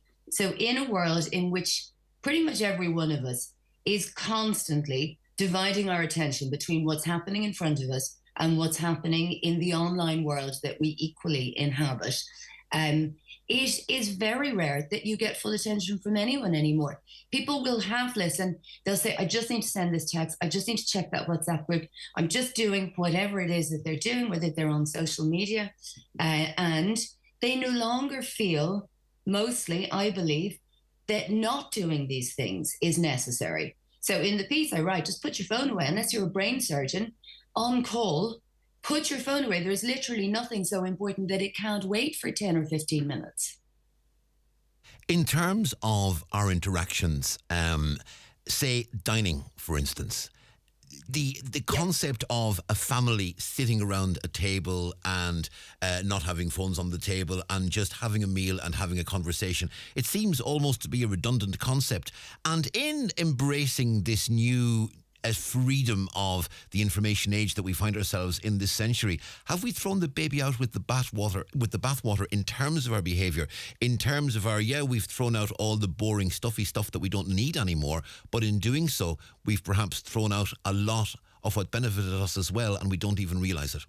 Yeah, and I think that maybe we have also neglected to keep the things that make life a little bit more pleasant. So one of the starting points for this piece was, we think of etiquette and we kind of laugh. We go, it very much is that Edith Wharton, what china have you used for the dinner party? And what does it mean that you have used this particular set of china? We think it's old-fashioned and laughable. But in fact, if you consider etiquette to be the set of things that makes daily interactions more pleasant and more palatable, then I think it kind of comes back into its own. When you look at the world that we live in now, it's frantic. It's really rushed. As I say, like most of us are doing at least 2, if not 3 things at any one time. We are, our attention is divided. Our phones are clamoring for attention. The people in front of us are clamoring for attention. The speed of everything has speeded up. The automation of things, very hard to talk to an actual person now. The daily irritations of life are far more considerable than they were 20 years ago. And I think that is where etiquette comes back in. And if we stop seeing it as something outdated and silly and go, no, these are the things that we can actually do to restore a little sense of harmony to the world that we live in, to take some of the friction and irritation out of it. And it is small things. It is exactly that thing of when having dinner, whether with your family or your friends, sit and have dinner with them, talk to them. Don't half talk and half look at your phone while they do exactly the same thing. And we do, this gets mentioned a lot in parenting advice, for example. This is a valuable opportunity for you as a parent to check in with your kids and see what's going on with them. So make the most of it, make rules around no phones at the dinner table. I think you can also just rephrase that and go, this is just basic common courtesy. This is just a small way in which we make the way that we live in the world that we live in a little bit more pleasant. So it's that kind of thing. It's the kind of interface between the online life and real life that really I found myself very much talking about in the piece. In terms of the reaction that you've got to the piece, I'm sure there'll be many people will have reacted and said, thank God someone is saying this because it needs to be said. I'm sure there'll also be people going, what century is she living in? Well, if there are, and there may well be, I haven't come across them yet. In fact, mainly what I've had is people telling me, you should have put this in. You should have put in. So there was a whole thing about cycling that I got from a couple of different people. Obviously, what's happening on the road now is also really irritating us. There was an awful lot of people saying, what I think maybe doesn't really fall into etiquette, this thing about never being able to speak to a real person.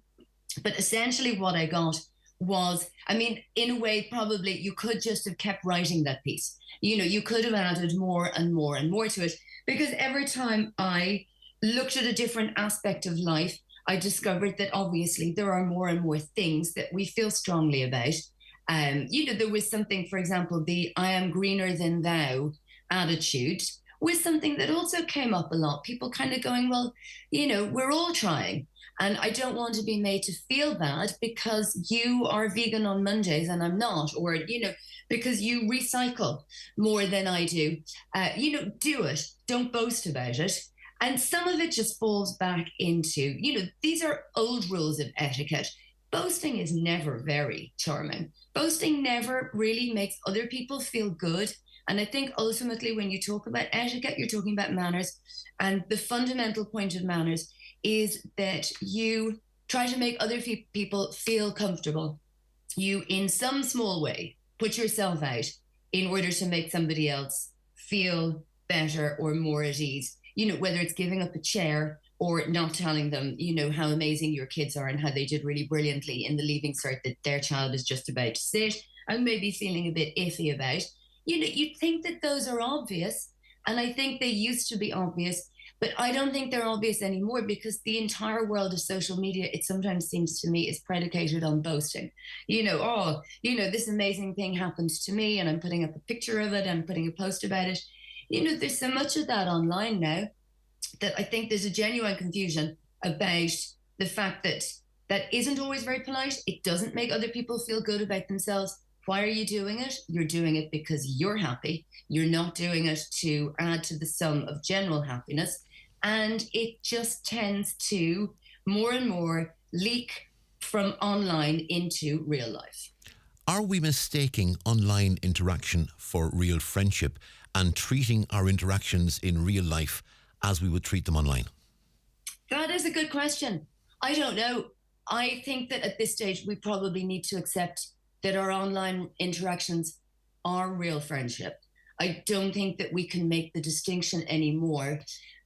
I would make the distinction. I don't think that our online interactions, by and large, certainly mine, are as satisfying as my real life interactions, where you have, obviously a kind of a 360 degree approach to communication in which, there is a kind of non-verbal or non-written element to it, which is also really important.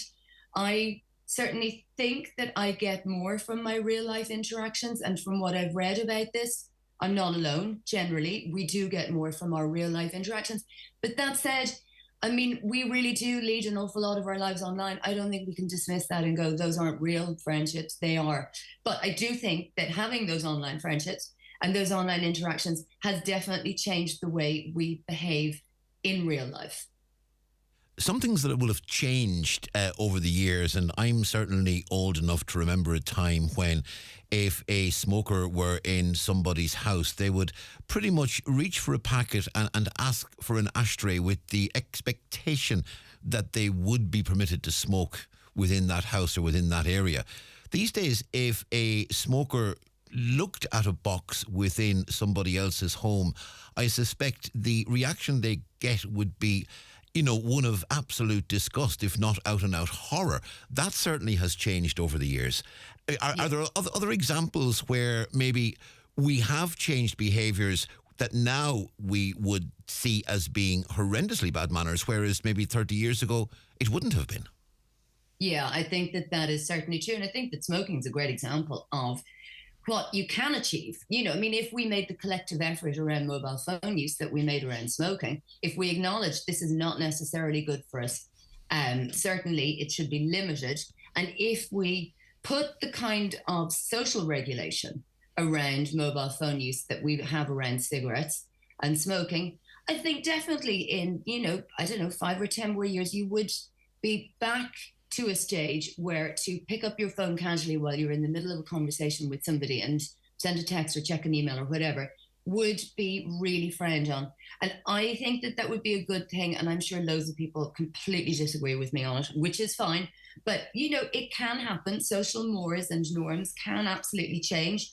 One example that I give in the piece is I think that, even maybe 5 or 6 years ago, if I had not responded to an email that somebody had sent me, or if somebody did not respond to an email that I sent them asking them for something, I would consider that was rude.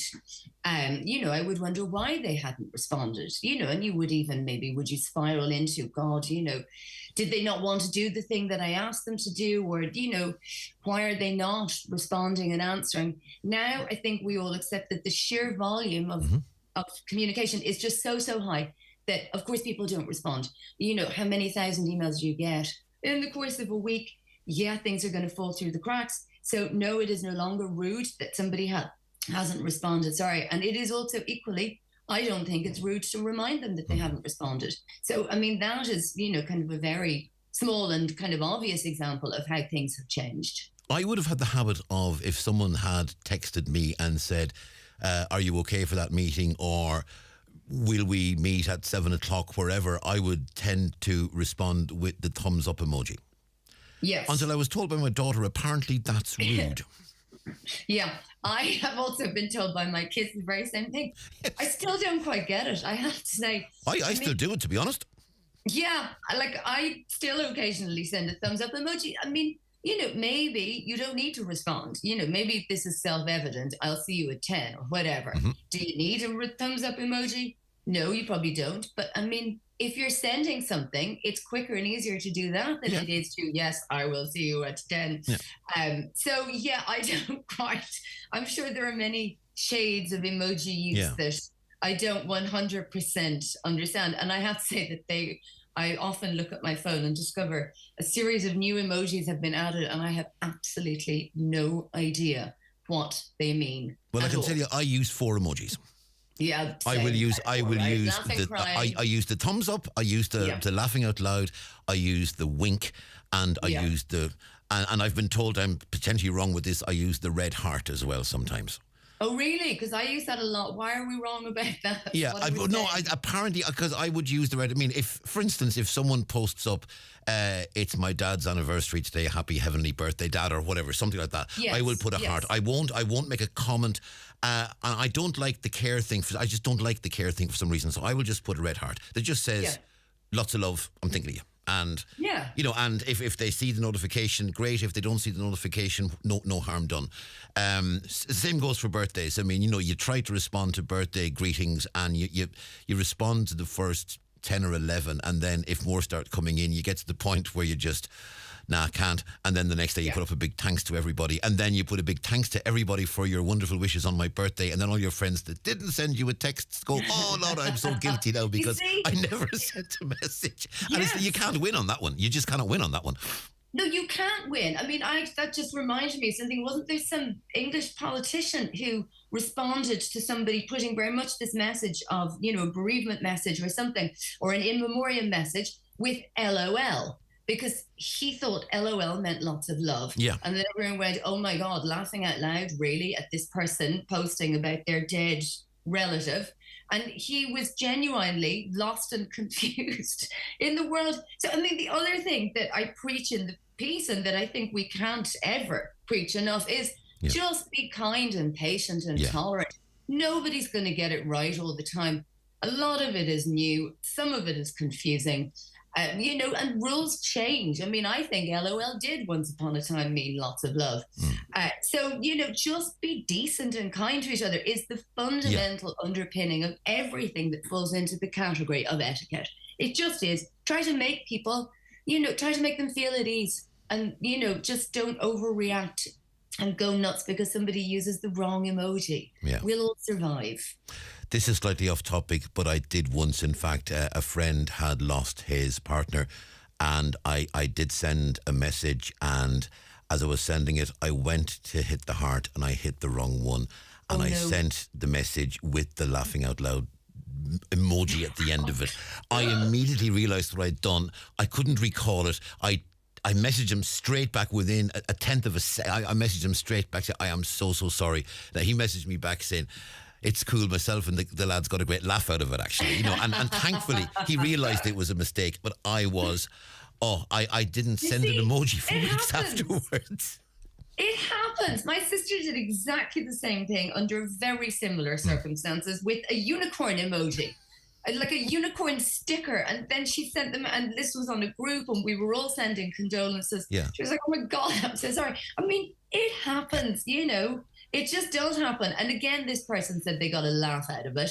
And I mean, if you have provided a laugh to somebody who is in a difficult place in their life, that's great. Yeah. That is amazing. They know you didn't mean the laughing, crying emoji. They knew that my sister didn't mean the unicorn emoji. It was just funny. Yeah. Comment in from a listener. Most young people do not respect older members of the community. For example, getting on public transport or getting up to give a seat even to mothers with babies and young children. Now, I'm of an age where that would have been absolutely ingrained in me and it would just be an automatic reaction.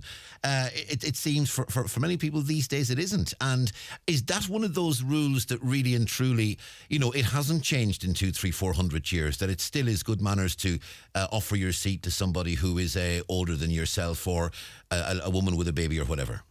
God, yes. I mean, that rule will never, ever, ever change. That is a set in stone rule. Of course, you should do that. I feel sad when I hear that this doesn't happen. My personal feeling and take on it is that it is probably more that the young person in question hasn't even noticed. They're so busy doing what they do online. They are so involved in what's on the screen in front of them that they haven't actually noticed that there is somebody who they should be offering the seat to. I mean, I dearly hope that that is true. It's a pity because obviously they should notice and they should stand up. And also I think it's a pity for them. I think those small interactions, those small and pleasant interactions are, they're part and parcel of formulating a belief in the world as a decent place, which I think is really important because I think a lot of social media, particularly Twitter, which can be very antagonistic, it feeds into this idea of the world as a very antagonistic place, as a very negative place, as a place where people are kind of angry and critical. Whereas I actually don't think that that is what the world is like. And I think that if you are going about your daily business and you're on buses and pavements and in and out of shops and not permanently on your phone, you get a chance to see that the world is full of really decent people. You stand up and offer your seat to somebody and that person thanks you and they sit down and they take your seat. Or sometimes they say, no, I'm fine. I don't need your seat, but thank you anyway. And you go on your way having had this really tiny but really positive interaction. And I think that it is a shame that, that happens less because the phone sucks up more. I mean, I sound like a dinosaur. I know I do, but I'm going to take it. I'm willing to sound like a dinosaur. I do believe in those things. I think that the opportunities missed to interact with people, whether it's on a bus or in a shop. And as I say, they're small. You may never ever see this person again in your whole life, but it is part and parcel of feeding into this idea that, the world is full of decent people. Finally, and before we go, and we're coming to the end, I want to raise what's become a very thorny issue in recent times, and indeed it became a very legal issue in one celebrated case in this country over the past couple of months, late last year. That's the issue of pronouns.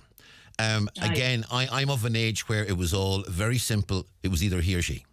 And I can't quite get my head around referring to someone as they, because it sounds awfully impersonal. And we're at a point where we want to do the right thing, and there are going to be cases, and it's going to be one of those where we're going to mess it up because we're just not used to adapting to pronouns depending on people's preferences and so on, and depending on how people identify. And maybe sometimes we just don't know how somebody identifies. And that's creating a whole new minefield that's presenting a challenge in terms of etiquette too, isn't it? It is. I think that probably, I think that younger people find this much easier maybe than we do. It's very new to us, and, it takes some getting our heads around. The younger people, my kids, seem to just, find it really quite easy to adapt to. I think that you just, if it can be covered by just really quite basic courtesy, we'll all be fine. If somebody wishes to be referred to as they, then, good manners suggest that this is what we do. And the same good manners suggest that if we get it wrong, if somebody gets it wrong, that the person in question would just, take a minute to say that this is what they would prefer. They don't even need to go into the reasons why. Just reiterate, I would rather if you refer to me as they, or any of the other. There are now many pronouns, and I'm not going to get into it because I'll get some of them wrong. But, again, it just comes down to this is what they have asked for. Why would we not do it? I don't understand why anybody would, kind of get up in arms about that. It seems to me reasonably simple. And then again, if we get it wrong, let's not attack anybody for that. Let's just explain if they have genuinely got it wrong rather than are making a point of saying it wrong. Just, explain to them and give them a chance to get it right. I remember over 40 years ago in school, our civics teacher said to us, we were talking about issues like this, and I'm going back to fifth year in 1980, and our civics teacher sort of said to us, look lads, here's the bottom line, he said. Treat everyone else the way you'd like them to treat you, and you won't go too far wrong. He's right. He's absolutely right. I think that probably just about covers everything, doesn't it? Take a minute. How would you like this person to treat you? And then just go do the same. Yeah. Emily Hurricane, it's been a pleasure. Thank you very much indeed. Thank you so much. Donegal County Council are delighted to announce that the Lochfoyle Ferry Service linking Greencastle and McGilligan and the Swilly Ferry Service linking Buncrana and Rathmullen will operate a full service from June 1st, 2023. Both ferries operate 7 days a week. Further information, including timetables and fares, can be found at lochfoilferry.com or swillyferry.com. With more all-electric cars on Irish roads than ever before, now is the time to make your move. Now is the time to follow the leader and choose a Volkswagen ID, Ireland's best-selling range of all-electric cars. And now is the time to choose a Volkswagen ID3, ID4 or ID5, all available to order now for immediate delivery. Discover our latest offers at volkswagen.ie. Volkswagen. Best-selling claim based on latest published figures. Are you worried about trees on your property? Northwest Forestry Services Ballybuffet are fully insured and have over 40 years experience in dangerous tree removal, tree felling, surgery and stump grinding. For peace of mind, call Northwest Forest Services Ballybuffet for a no obligation quotation on 913233.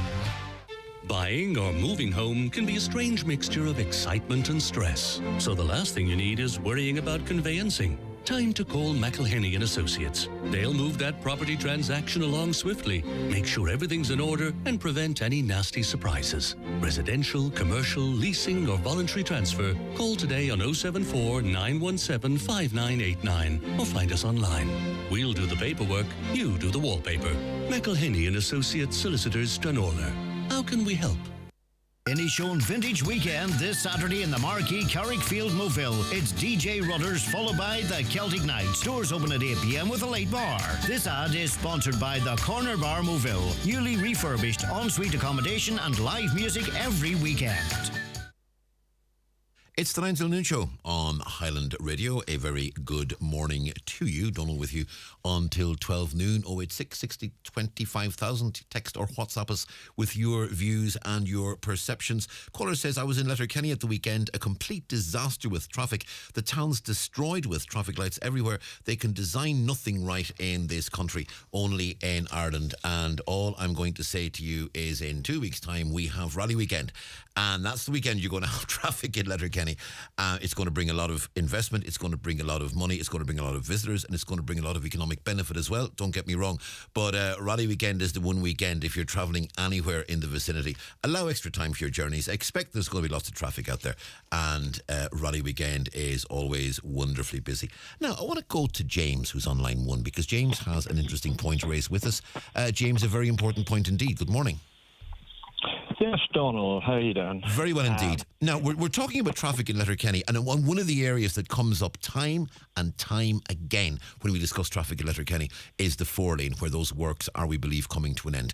Now, on the Polestar side of that, it's one thing. On the Dry Arch side, you have there's the Tannery Hotel. As you're driving out, there's the Tannery on the right, there's the Dry Arch Complex on the left, there's the entrance down toward Bonagee, and then beside the Dry Arch Complex there's what would have been Martin's filling station. It's now boarded, but there is a post box there, and there is a difficulty for people accessing that post box, particularly people with disabilities and mobility issues. Yes, Donal, and just to give a wee very brief background, I would be a member of the PPN, which is the Public Participation Network of Donegal County Council. We cover the whole county, and we're trying to, complement the work of the councillors, and so much as that we can bring issues. Some people are not happy about raising issues themselves, but they can bring them to members of the PPN. And I would be a community activist, and I would have particular interest in disability issues. Now, exactly what you were saying there yesterday, like I live about 4.5 miles out of Letterkenny on the Manor Cunningham side, but more on the Balbuffet side than Manor Cunningham. So the nearest post box for me is the post box that's there, exactly as you described it, at what used to be Martin's Roundabout. I believe the council bought that property with the house behind it and all. And beside the post box has now become a park and ride. Now, I absolutely agree if you have one car on the road, that's 5 cars less that's parked there usually, that's on the road causing emissions. So it's all good. Although some people would argue that if you were travelling with 5 people in the car rather than only one, you are more emissions because your engine's working harder, you probably use more fuel. But I think overall the park and ride system's great. But, and it happened to me even yesterday again, they're parking on the park and ride. You have no access to the post box.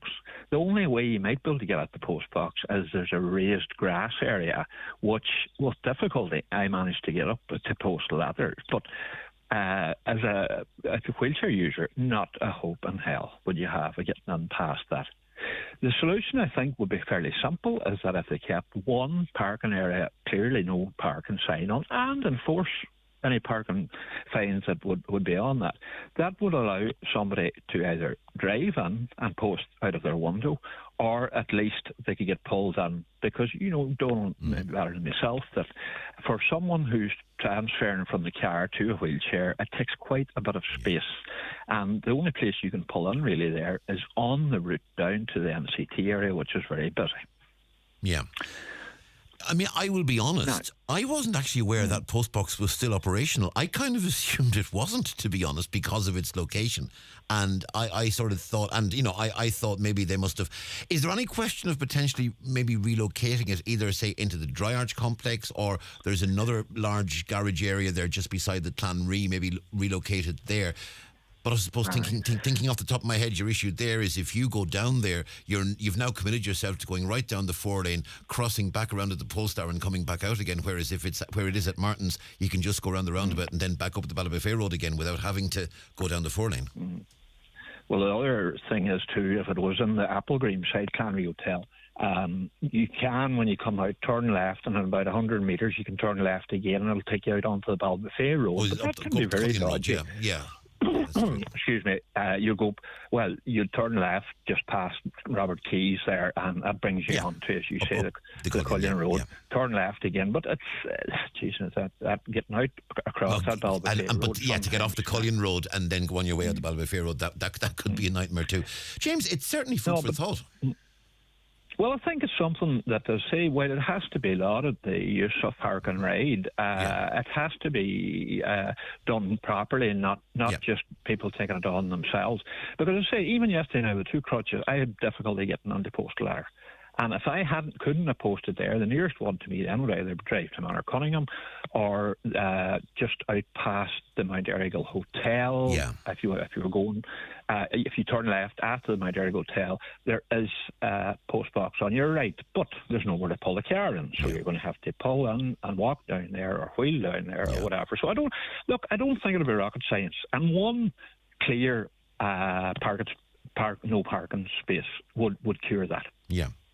I mean, and as you say, as I understand it, and my understanding too is that site actually is owned by the council. Now, it's not one of the issues. It's not a formal designated park and ride site. It's become that, and people park around there. There's the steel fencing and so on. I mean, maybe if the council were to look at lifting that steel fence and actually develop parking spaces inside, maybe they could do that with that site. I don't know what the council's plans are, but certainly I'm sure you'll be raising it under the auspices of the PPN. But for the moment, James, listen. It's food for thought, and thanks very much for contacting us today.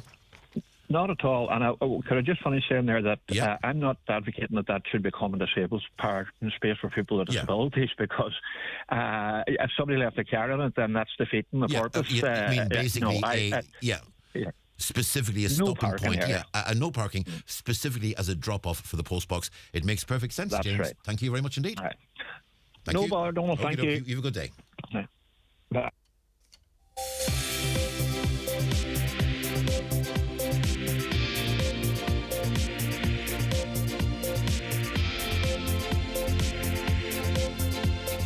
Well, the music suggests to us it's just gone 11 o'clock. It is time for the headlines here on Highland, and we say good morning to Michaela Clark. Thanks, Donal. Good morning. The government's failure to address the routine fire service recruitment and retention crisis is putting the lives of firefighters and the public at risk. That's according to Donegal Deputy Paddy McLaughlin, who is calling on the government to immediately intervene. Members of the routine fire service commenced industrial action yesterday.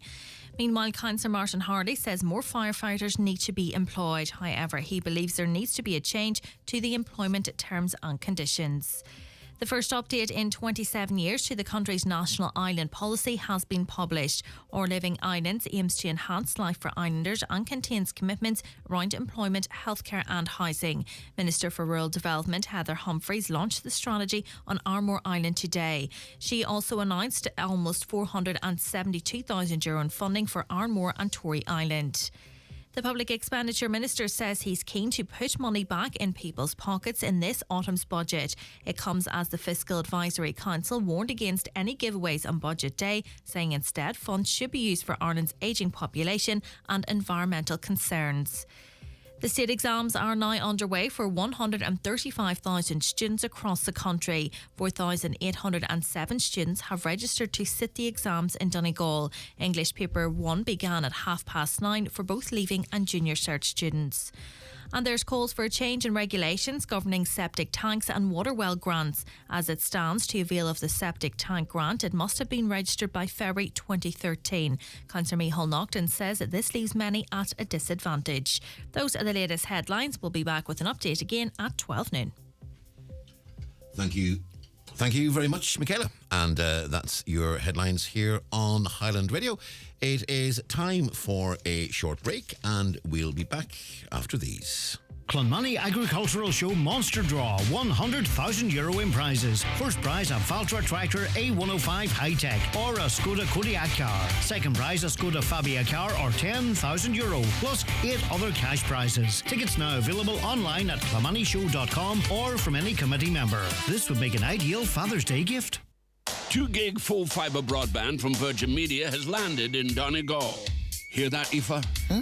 Time to lose yourself in the latest Scandi crime series. I have no idea what's going on here. You should really put on the subtitles.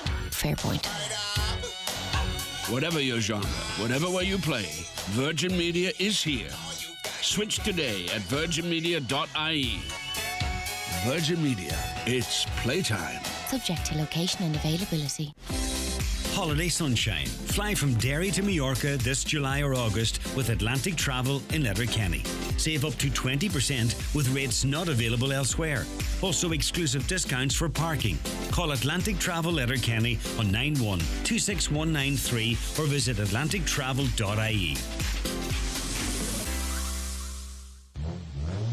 Ronhill Rallying, in association with the Letterkenny Community Childcare Facility Rebuilding Fund, presents a pre-Donegal International Rally event on Sunday the 11th of June at the St Eunan's GA Club in Letterkenny.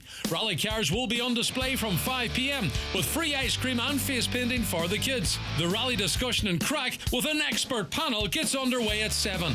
Tickets for the Donegal International Rally Preview Live event are available now on Eventbrite. It's all about Dad this Father's Day at Dunnes Stores with summer-ready trends for his warm weather wardrobe. Treat your dad to a stylish new shirt for his next night out or some summer knitwear in his best shade. Pick out a casual look he'll love or something sophisticated from our exclusive designer, Paul Costello. Find all you need this Father's Day at your local Dunnes Stores or shop online at dunnesstores.com. Dunnes Stores, always better value. Terms and conditions apply. After a long, hard day, treat yourself to something luxurious. Your drive home. The sleek new Nissan X-Trail has a dreamy, luxurious interior and is now available with e-Power, Nissan's unique hybrid driving system that lets you experience the pleasure of electric driving without the need to plug in. And it's available in 5 or 7 seats, so even the school run feels like a spa break. The all-new Nissan X-Trail with e-Power. Drive it to believe it. Book your test drive today at your local Nissan dealer. Nissan, innovation that excites. Your local Nissan dealer is iMotors in Letterkenny and Malin. Visit imotors.ie. It's the third and final hour of the 9 till noon show this morning. A few comments. We spoke to Emily Hurricane before the break about etiquette. Caller says, it's how parents rear their children that they know how to behave. I still do as my parents taught me, and my motto is my house, my rules. A young man offered my little girl a seat on the bus and I just thought how lovely he was. Didn't accept his offer, but it was very much appreciated. Now, on the other side of the fence, as it were, caller says, I'm 60. I was highly insulted when a mother made her child get up and give his seat to me. I'm healthy, fit and still work. I run 10k a day. I don't need this etiquette carry on. We're all equal. Now, we're pretty much the same age, because I am 59 and I hit 60 next year. I don't run 10k a day. I walk 6 or 7 at least. But I think etiquette, it's not that if someone offered me a seat, I would say, thanks, but I'm fine, thank you. And it has happened. And I think, there is no onus on someone who's offered a seat. I mean, I do remember the first time we all have these indicators that we're getting old. I often think one of the worst I had was shortly after I turned 55, I got a letter from An Post, and it was essentially telling me that as an older person, I now qualify for a special funeral policy. And then realised, doing several stories over the years about initiatives for older people and initiatives for elderly citizens, and realising I qualify for inclusion in every one of them. That's a little bit of a kick. But I mean, look, if someone offered me a seat, I would say, no, I'm fine, thanks. And it has happened on the Lewis in Dublin during trips down there. I wouldn't be insulted, certainly wouldn't. Caller says, if I was visiting your home and your landline rang, I would expect you to answer it. Why not answer your mobile? If my mobile rang, I would take a very quick and hopefully subtle look. Now, I try to do subtle. I can't do subtle. But I would try to take a subtle look. If it was important, I would say, excuse me, and answer it. The issue isn't so much answering your phone. The issue is picking up your phone and just starting to check texts and send messages and so on and so forth. Another man says, as a male, if I keep one more door open for one more woman who says I can open it myself, I swear I'll bang her in their face. Take a decent gesture as a kind thing. Everything doesn't have to be an issue. And yeah, do you know what? It goes back to the same thing. Look, I mean, if someone holds a door open, I will hold a door open for anyone. I don't care if it's a man or if it's a woman or it's young or old or whatever. If I am at a door and there is someone walking toward the door, and be they carrying shopping or whatever, I mean, it takes me approximately 3 seconds to stand there and hold a door for someone. I mean, it's not hard. And it's not like, you only do it for older people or whatever. And if someone holds a door, you say thanks and you go about your day. And they do the same thing. Right, let's change the subject, because sometimes we talk about things and their ideas, and we have a vision of life, and we plan out our life, and we advise other people on what to do about their lives. And that was the case with Georgie Crawford, a life coach, a podcaster, telling people all about how to make their life better. And then in 2017, she got some news which suddenly made her reevaluate everything. And the upshot of all that is the publication of a book that's now come out. The book is called Glow, 5 Steps to Create the Life You Dream About. Georgie Crawford, good morning. Good morning. How are you? Very well indeed, thank you. Georgie, you, as we said, you've been podcasting and you've been a life coach for 10 years, and you'd been working away in the job, and you'd been doing it and doing it very well, no doubt. And then in 2017, fair to say for you, everything changed. Yeah, so before I got cancer in 2017, I worked in radio, and I worked in a newsroom, and life was just busy. I was working around the clock, trying really hard to get a promotion, really wanted to excel in my life.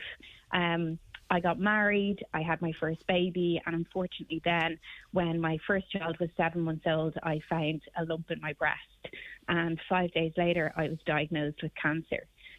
So I went on an incredible journey. I had 5 months of chemotherapy, 4 weeks of radiotherapy, and really just transformed my life coming through my treatment journey. And so here I am 5 years later, cancer-free, with my first book under my belt. And you do sort of say that there is a huge difference between thinking about how to make your life look good and then thinking about how to make your life be good. And that's one of the sort of slightly subtle but important messages you've brought into this book. It's not about looking good, it's about actually being good. Yeah, I think for so many years, I was diagnosed with cancer when I was 32. So I suppose for all of my 20s and early into my 30s, I existed entirely for my outer world. So what people thought of me, what promotion I had, what car I drove, all of the things that probably consume a lot of young people. And there's absolutely nothing wrong with that. But I suppose throughout my journey and work and trying to get that promotion and just being fixated on one outcome, I kind of lost touch with myself. And over that time, I didn't know who I was anymore, what made me happy. I always told myself, I'll be happy when I get the promotion. I'll be happy when. And that was really the kind of story that went around and around and around in my head. So when I went through treatment and I realized that actually I have everything I need, you know, if it starts with loving myself and I work from the inside out instead of the outside in, everything actually started to transform. I got the promotion. Things started to go my way. People started to tell me I was glowing. I started running. Like, everything in my life transformed when I infused my days with time. You know, discovered who am I actually, and who do I want to be, and where do I actually really want to go in life. And it was only when I gave myself that time, I suppose, that everything changed for the better. The word you're using for the title of the book is glow, and it's an interesting word because it's a word that's going to give a sort of a different image to everybody, I suspect. And I'm going to tell you what when I saw the title, the first image I get when I see the word glow is, you may remember the ads for Ready Brick that used to be on TV years ago, where the idea being there was a kid standing at a rainy bus stop, and the kid had their hot Ready Brick for breakfast, and there was this orange glow coming out of their belly. And when I see the word glow, but what that word says to me is, it says sustenance, it says warmth, it says ready for the day. And from that, and even though the image I get is an image from a Ready Brick ad on television, it's the perfect title for the book. Absolutely, and that's the perfect analogy, I suppose, because that child standing at the bus stop had looked after himself before he went out into the world, you know, and he was ready to face the day having looked after himself first. And in my recovery from cancer, people started to tell me I was glowing.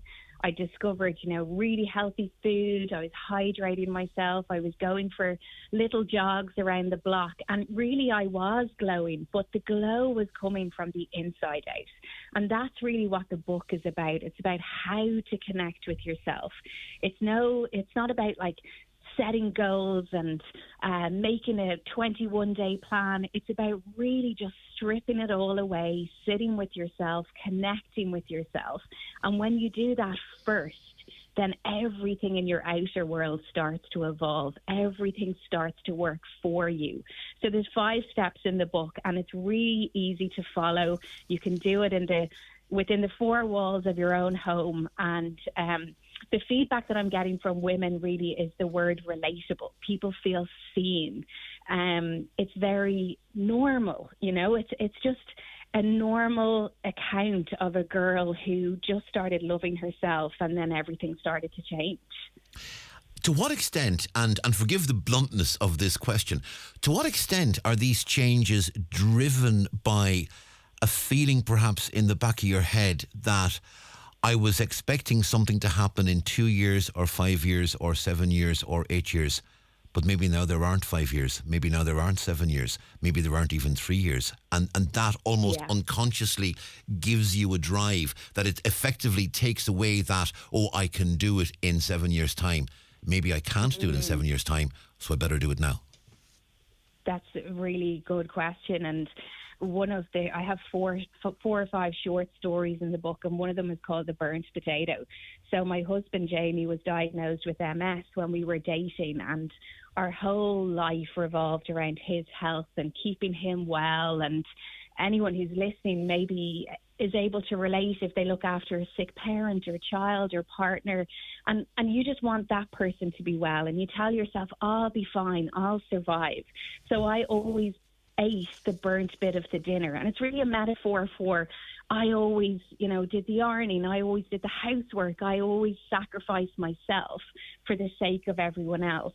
So when I was sitting in my garden, during my chemotherapy journey, I was like, how did I expect to survive that? How did I expect to thrive when I was so far down my own to-do list? And actually, when you become important to yourself, other people start to think you're important. So that's when my life started to work for me. And lots of people are relating to the burnt potato story because we do kind of live in this world where we tell ourselves that we'll survive, and we're burning the candle at both ends. And I just wanted women out there to know that they don't have to live that way. And when I was sitting in my garden thinking about my little girl, Pia, and, you know, she was 1 year old, and I was like, God, what's going to happen to me? Why didn't I look after myself in a more loving way? And, you know, I don't eat the burnt potato now because I don't want Pia to eat the burnt potato when she gets older. So I suppose it's about breaking the cycle too. You also make the point, and one of the 5 steps you do reference, and I find this one interesting. You say, don't do for others what they can do for themselves.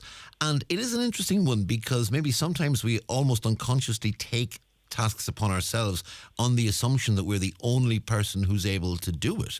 And then suddenly we realise that if I'm not there to do it, well, it'll still get done. It'll not be an issue. And in a week's time, no one's going to know who did or who didn't do it. So, you know, on every level, perhaps that's something that we have to do.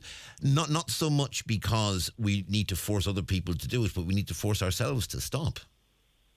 Yeah, and I think I had the disease to please, so I have like 5 steps in how you can stop people pleasing, and that is one of the steps. You know, don't do for others what they can do for themselves.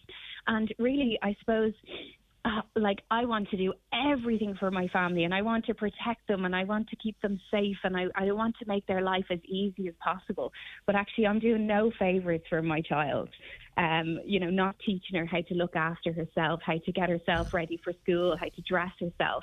And I suppose with the cancer, I was forced to surrender. I was forced for people around me to, you know, figure it out for themselves, for Jamie, my husband, to step up to the plate and really, you know, take the parenting 50-50. And I was definitely forced into that, but I wanted to show people that you don't have to get sick to make changes. You know, the worst doesn't have to happen in order for you to start really caring about yourself. So I hope that, you know, the book helps people along their journey through life. And I'll bet Jamie sort of exceeded your expectations as well, that he was able to step up to the plate. And then that nearly begs the question, because you were doing everything for him before that, were you potentially hampering his growth?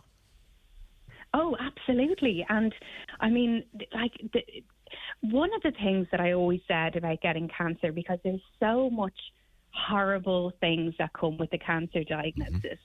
But one thing I learned from my cancer diagnosis was I saw my child's relationships with other people grow. And, you know, Jamie and P are best friends now. He's the most incredible father. But, I had to step back a little bit. I was forced to. But seeing those relationships, like seeing my child laugh the same way she does with me, with my mum and my stepdad or Jamie, just made me a little bit less scared about what I was facing. So really just kind of, I suppose, just letting her fly. And, it took me a long, long time to say that cancer gave me more than it took from me. And I know everyone's cancer journey is different. But for me, it's almost like it took me by the shoulders and turned me in a different direction. And I hear from women now who are being diagnosed with breast cancer around the country. And my message to them is, just see where it can take you. And I know it is so scary, but if you're open to the journey, I swear to God, it's not all bad. Absolutely. Couldn't agree more with that. The Good Glow podcast is the podcast you have. That's available, I take it, on all reputable and other platforms. And the book, and if you're watching this on YouTube or on our Facebook page, you can see I'm holding the book. It's Glow, 5 Steps to Create the Life You Dream About by Georgie Crawford. Georgie, it's been a pleasure speaking to you. Thanks very much indeed. Thank you. Have a great day. You too. That's Georgie there. Glow, the Glow podcast is the podcast. And as we said, as well as that, you can pick up that book. It's on Hatchet Press. It's Glow, the 5 steps to create the life that you dream about. The county's #1 talk show, the 9 till noon show on Highland Radio. Due to a showroom expansion, all warehouse stock is clearing at massively discount prices with up to 70% off until this Friday at McGinley's Furniture in Letterkenny. It's first come, first served, and stock is limited, so don't miss this opportunity to grab a bargain. Only at McGinley's Furniture, Portlink Business Park, Port Road, Letterkenny. Sale ends Friday, 9th of June at 7 p.m. At Manor Motors Opel, we're half-full type of people, which is how we come up with the Opel 50/50 finance offer. Choose from the Opel Crossland, Corsa or Mokka. Select your flexible payment option. Pair it with 3 years free servicing and meet your new other half. Discover more about Opel's 50/50 offer at the Opel Open Road event. See manormotors.ie for details. Finance is provided by way of a consumer hire purchase agreement by Bank of Ireland Finance. Lending criteria and conditions apply over 18s only. Ownership remains with Bank of Ireland until the final payment is made. Bank of Ireland trading as of Bank of Ireland Finance is regulated by the Central Bank of Ireland. Summer sale now on in Milford Tiles. 20% off wall and floor tiles. 15% off all bathware. 10% off all wood flooring. Fitters and delivery service available. Call Milford Tiles on 083 0910 707. At Hickey, Clark and Langan Insurance Brokers, they compare quotes from all the leading insurers, so you get a great price. Home, motor and van, farm, holiday home, travel and liability insurance, they quote them all. So if the worst happens, you're covered. For a competitive insurance quote today, call Hickey, Clark and Langan on 9126688 or pop into their office at Ballymacool, Letterkenny. Hickey, Clark and Langan General Insurances Limited, trading as Hickey, Clark and Langan, is regulated by the Central Bank of Ireland. Highland Radio time checks with Expressway. Travel Route 32 from Letterkenny to Dublin when you book online and travel for less. Expressway, bringing you the time at... It is 23 minutes past 11 o'clock. A very good morning to you, and you're welcome to the 9 till noon show on Highland Radio. It's time for our Wellness Wednesday spot, and today we're discussing Hemochromatosis Awareness Week, which is running this week. It runs until June the 8th, which is tomorrow. Joined on Zoom by Moira Jackman, who has hemochromatosis and is going to tell us something of it. Moira, a very good morning to you.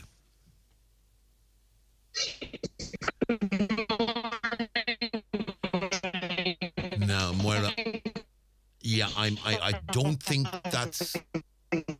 Sorry, Moira. I'm Moira. If you don't mind, I'm going to interrupt you there. That is a horrendous connection that we have on June. What I think we'll do is we'll just step away from that for just a moment.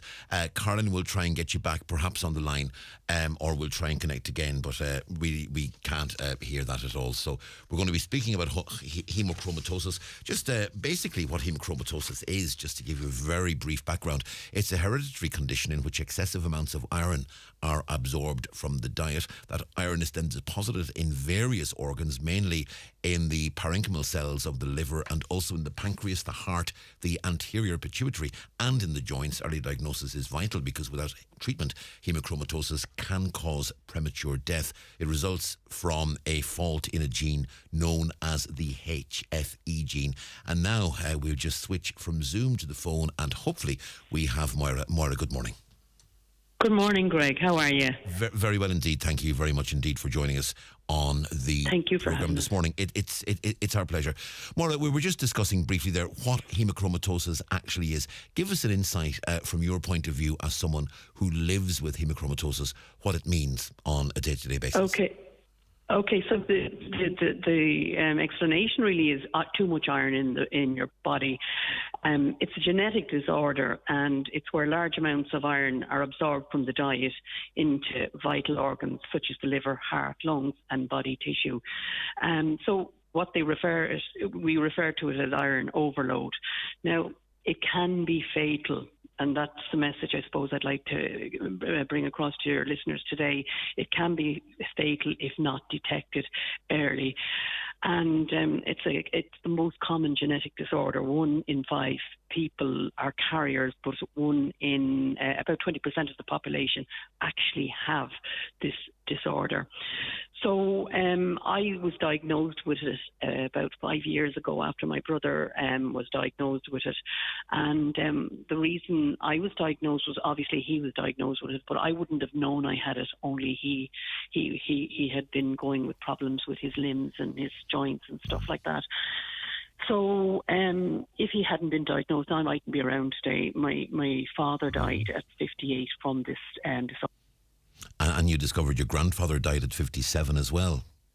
Yeah, that's right. And in both cases, they would have been undiagnosed. Undiagnosed. It wasn't known. Well, in terms of, I mean, how much impact does this have on you on a day-to-day basis? Because presumably it means you have to watch your diet. Presumably it means you have to take tablets and medication. I mean, are you allowed through management to live a normal life? What impact is this going to have on you on a day-to-day basis? Okay, so the really good news is once it's diagnosed, there's a simple solution. That's just getting blood taken to bring down your ferritin levels. So so you can live a very normal life. The diet, you have to be eating a lorry load of broccoli or drinking a load of Guinness for it to build back up again. The iron builds up over years from your diet. But getting one vivisection, which is the mechanism to get rid of blood, would get rid of an awful lot of quite a lot of the iron. Are you limited in the amount of red meat you can eat, for instance, because that's the sort of food that would be... They say not to be eating They say not to be eating a huge amount of red meat, but you can have some red meat. It's all in moderation, really. But the diet isn't a huge thing. It's actually detection and, getting your vivisections regularly is the key. And the messages, I suppose, the Hemochromatosis Association would like to get out there today is that if you have it, tell your family. And secondly, that we'd like to see the national strategy for hemochromatosis, which is in the process of it's been developed and it's been presented to the government. And we're hoping that there'll be more awareness made of it. Now, the figures are that 1 in 5 carry that faulty HFE gene that can lead to full hemochromatosis, and it's reckoned 1 in 83 people in the country have that condition. What percentage of those would be undiagnosed? I wouldn't know exactly what percentage, but haven't been diagnosed. There's been research up in the north of Ireland which would indicate that there's an awful lot more than 1 in 83 people have hemochromatosis. But, we don't know at this moment in time. So a screening program would be very useful to have to be able to detect how many people are going around hemochromatosis. Yeah. Now, we're told that Ireland has a higher concentration of this in the population than any other country in the world. Do we know why that is? No, actually not. No, I don't know why that is. Sorry about that now. It is an interesting one. Because, it is very, very interesting, yeah. Because you would have thought our diet isn't that time. different, yeah. Yeah. No, it's just one of those things, and it's a piece of research that I'm sure the Hemochromatosis Association are looking into at the moment. In terms of the drawing out of the blood, I mean, obviously you have to go to hospital on a regular basis to get this checked with your GPs and blood tests and so on and so forth. How often do you have to go through that actual process to effectively cleanse out your body? Okay, so when I was diagnosed with hemochromatosis, my levels of ferritin were at 1400. The normal level is about 15 to 200 in women. Yeah. So mine were way up. So that meant that my iron levels were so high that they were going to affect my organs. So I started going to get vivisections, and I was getting them weekly.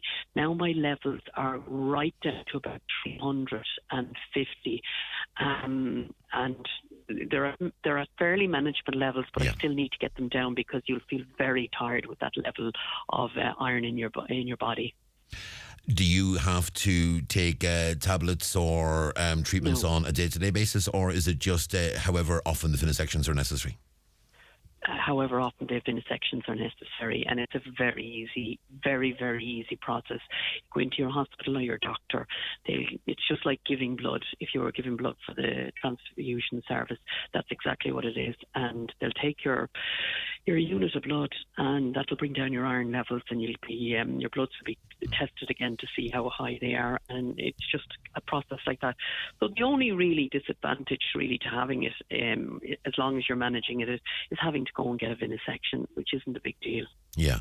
Is there any home test you can do yourself to sort of determine when a vivisection is needed, or do you just have to go to your GP or go to the hospital on a regular basis and get tested there? Yeah, get tested. No, I go to the hospital. There's no home kits at the moment. It's something worth thinking about, I think, and maybe it is something the Hemochromatosis Association will look into. But at the moment, we just do a blood test. A blood test will always show if your levels of iron are high. Now, normally, if you go to the doctor to get your blood tests done, iron isn't really one of those things that's normally done. So you need to ask the doctor to say, listen, can you do the iron test? And that will show if your ferritin levels are very high, and if they are, it's a good indicator that you have hemochromatosis. Moira, thanks indeed for speaking to us this morning. We wish you all the best, and as you said, you're with the Hemochromatosis Association. We can presume that if 1 in 83 people in the country have this, then a lot of people are out there with it and they don't realise they have it. You know more than anyone the pain of premature death as a result of this. You've having lost both your father and your grandfather at ages now younger than yourself, and if we can prevent that from happening to other families, it'll be a job well done. And I mean, what if people, as you say, if people are feeling tired in terms of symptoms, how should people know to go and get tested, to go and get a consultation on this? What sort of symptoms would you be building up? Even their GP. Well, the symptoms really, I suppose, tiredness, chronic fatigue was my one, abdominal pain, diminished sex drive or impotence, arthritis, and all those things, skin pigmentation. It can lead to diabetes, arthritis, and liver disorders. So, look, if you have any idea that you've any of these symptoms, or even if you're just going to your doctor getting your bloods, no harm to say, do an iron test, see what my iron levels are like, and it will show. But I will say I could be dead today if my brother wasn't diagnosed, because I didn't have any great symptoms myself. So whilst I was sitting in blissful ignorance, I had a very high ferritin level of 1400, while the norm is 15 to 200 in women. So it was damaging my organs. Thankfully, I got it in time. And was it after your brother was diagnosed then that you realised that that's what had killed your father and your grandfather? There's no reason today, Greg, that we can't have some form of screening. Back in those days, you can't blame anyone because it wasn't even known about. But today we know about it, and this is what today is about. And this is why we're on the radios doing these interviews. And we really appreciate the stations like your own giving us airtime. It's our pleasure. As we say, this is what we call our Wellness Wednesday spot, and what better way to use it than to raise awareness of a condition that many of our listeners may unknowingly actually have. Moira, thank you very much indeed. Thank you, Greg. Thank you. Thank you. That's Moira Jackson. Jackman there. Apologies, Moira. That's Moira Jackman speaking to us there. And it's as she said there, if you're feeling any of those symptoms, just briefly run down through them again.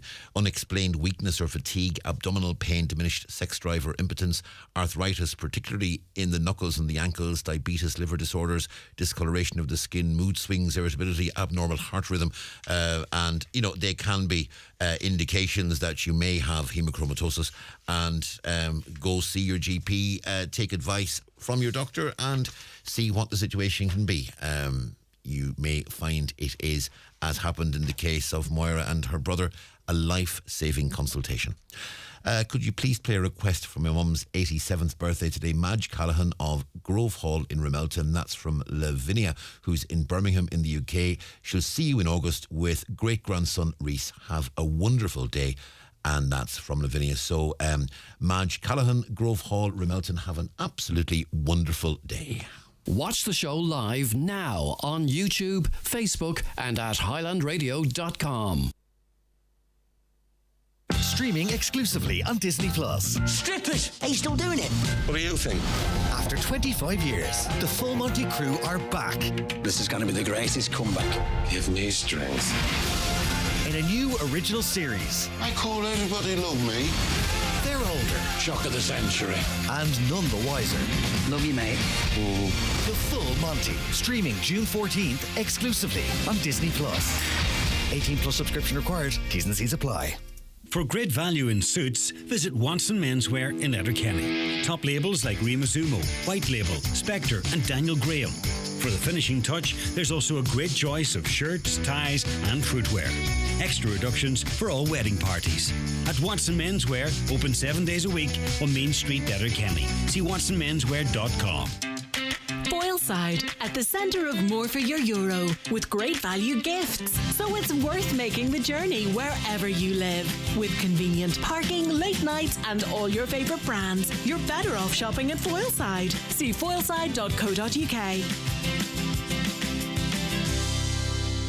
Connolly's MG now open in Killiney, County Sligo, the latest addition to the Connolly Motor Group family. Find your perfect MG driving experience with the award-winning range of fully electric and hybrid vehicles at our new showroom at Northwest Business Park, Killiney, County Sligo. Enquire about our full range today with our team on 071 910 6950 or visit our website connellys.ie. And you're very welcome back to the 9 till noon show on Highland Radio. It's a Wednesday. It's just gone 11:30 to be precise. It is 22 minutes to 12 noon, and that can only mean one thing. Business Matters in association with the ATU Donegal Faculty of Business. If you have an undergrad in any discipline and would like to reinforce it with a Masters in Business, ATU are offering their Masters in Business Management Conversion Programme. Call 9186 or email donald.hannigan@atu.ie. Kieran O'Donnell, good morning to you. Good morning, Donal. It's a lovely day out there. Are you enjoying the sunshine? Absolutely. I mean, why wouldn't you? Now, I know there are probably certain members of the agricultural community are starting to think at this stage, we could do just a little moisture now for the crops. Yeah. But no. As long as if it rains at night time, Donal, it's not so bad. Do you know what? I absolutely agree with you. If we could get a system going where we get this during the day and it can pelt down between 3 and 6 between 3 and 6 we'll take a.m. that. Yeah, between 3 and 6 a.m. Pelt down between 3 and 6, and then absolutely. That's it sorted. Okay, climate, do your thing. Kieran, a busy Business Matters as always this morning. We're starting off with a potentially very important one, and that's free higher education courses available. Yes, Donal, thousands of free and subsidised higher education places will be available to people in Donegal, and that is part of the 2023 Springboard Plus and Pillar 1 of the Human Capital Initiative, better known as HCI. A total of 393 places across 17 courses have been allocated to ATU Donegal under both initiatives. 32% of all the courses nationwide will run entirely online and 67 through blended learning. That all means people in Donegal will have access to hundreds of courses across the country, which is good news. And this is one of those sort of throwbacks from COVID where now there is so much more emphasis being put on Zoom and things like that it is opening up these new areas of opportunity that weren't there before. Let's move on to Moville and a major award for a company there. Yeah, congratulations to Patrick McLaughlin, his wife Marina, and all the team at Silver Strand Ropeworks Limited in Moville, who were crowned regional winners at this year's National Enterprise Awards held in Dublin on Thursday last. Patrick was a guest on Business Matters Donal last month. He set up his business at the age of 17, around the same time he was selling his leaving certificate back in 1990. Back in December, Silver Strand Ropes, which is the only producer of rope in Ireland, was announced as the overall winner at the Donegal Enterprise Awards. So a massive award for himself and his team. And I really enjoyed my visit down there a few weeks ago. Very modest, unassuming man. He employs about 10 people, but a great success story and well deserved. And speaking of local boys made good, a busy time for Letterkenny man Cathal Geoghegan as well. Yeah. Letterkenny man Cathal Geoghegan has been appointed as a director and board member at Irish Food Service Suppliers Alliance based at Newton Abbey. Cathal is managing director at Henderson Food Service and was recently elected president of the Northern Ireland Chamber of Commerce and Industry. Now, a lot of people looking to buy premises and buildings around the county. And if anyone ever fancied owning an old Coast Guard station, now they can. Now's your chance. The former Coast Guard station in Buncrana has been placed on the market with a reserve price of €200,000. The station was built around 1870 and the sale is being handled by Sean Fury Auctioneers based in Buncrana. Major investment at Connie and Doherty's in Carn. Yeah, they've launched its revamped store following an investment of €1 million, Donal. The store employs 75 people and following the revamp, an additional 10 roles will be created within the store. Connie and Doherty's Super Value is independently owned by Jerry Doherty and has been in business for over 40 years. Now, let's move on to this week's podcast. And your guest this week, a man that you and I would have knocked about with a fair bit back in the early days. Yeah. And when I say early days, I mean early days. I think I'm still in the era of manual typewriters, Donal. Absolutely. And I'm sure the way you got your news together here was much... it was a lot different, yes. Yeah, it was much more labour intensive. In fairness, we were right up with modern technology. We had a fax machine. I remember the fax machine coming to the Donegal People's Press Office too, on a warm sunny day in 1990. And listen, I still think it's one of the best inventions, even though obviously technology has come on a lot. But there you are, the fax machine. Yeah, my guest this week, Donal, is the owner of Colmkill Press in Derry and spokesperson for the Derry University Group, Garwin Downey. A former journalist with the Irish News, the Sunday Times, the Belfast Telegraph and the Derry Journal, he was also the editor of the Derry News. In 2005, Garwin moved into the publishing sector through Guildhall Press, and 3 years ago he set up a Colmkill Press, and his latest publication, The Handy Wee Guide to Derry, has just gone on sale. Garwin is currently working on 25 books and is planning to have 4 of those published before the end of the year. Here, Garwin talks about the difference between the world of journalism and the role of a book publisher. After I left journalism per se, it took me a wee while to settle down and realise that not everything is a deadline and not everything has to be done. Particularly within radio, you're doing bulletins every hour, it can be even more regular, it can be every half hour, and it's like you're getting an adrenaline hit all that time, and I don't think it could be good for you to be doing that for all your life, and you don't really get a chance to get an overview, a helicopter view of what you're doing, what your big product is going to become, or what you're doing with your life even, and what your, I suppose, macro projects are. And you're just running from short-term project to short-term project. So I liked then to be able to step back. First, and when I went back in the newspaper, I liked the fact I was editing a newspaper twice a week, which was good. It wasn't too hectic. It allowed you to think, to develop ideas and develop and constantly improve. Whereas you don't get that with radio at all. It's so instant. And then when you do books they're generally they're projects that last a year or possibly 2 years. So there's an awful lot of thought goes on them, and then an awful lot of care goes on to them, and a lot of thought goes into them. And I have to say, I can prefer that longer process. Food for thought, Kieran, particularly for ourselves, and I have to say, particularly for me, I am looking forward to hearing this one really, and I'll be on it first thing this afternoon. Yeah, look, we covered a lot of ground. Our past with across the different stages as well during the years. I suppose one of the things I asked him about stories that came to mind, that I suppose 1983, I suppose it was a year of very contrasting fortunes for Derry. He talked about the Greystone murders and the funerals, and he also talked about Derry winning the Sam Maguire in that same year, Donal. Mm-hmm. I suppose I asked him too about the process of somebody coming to him and having a conversation about a book until the time scale from then to the book going on the shelf. Average 2 years between research, writing, editing and proofing, and a man who pays a big attention to detail. And he also talked about the importance of other people reading your work and making sure that it was 100%. And you more than most will know the importance of good editing. Yeah, and look, it was funny, it was with similarities in some ways, but he's really enjoying what he's doing now. I was just thinking, 25 books is a fair workload at the minute, Donal, and 4 of those he's hoping to have out by the end of the year. Pat McGuire's memoirs is one of those 4 books, and I'm definitely looking forward to seeing it.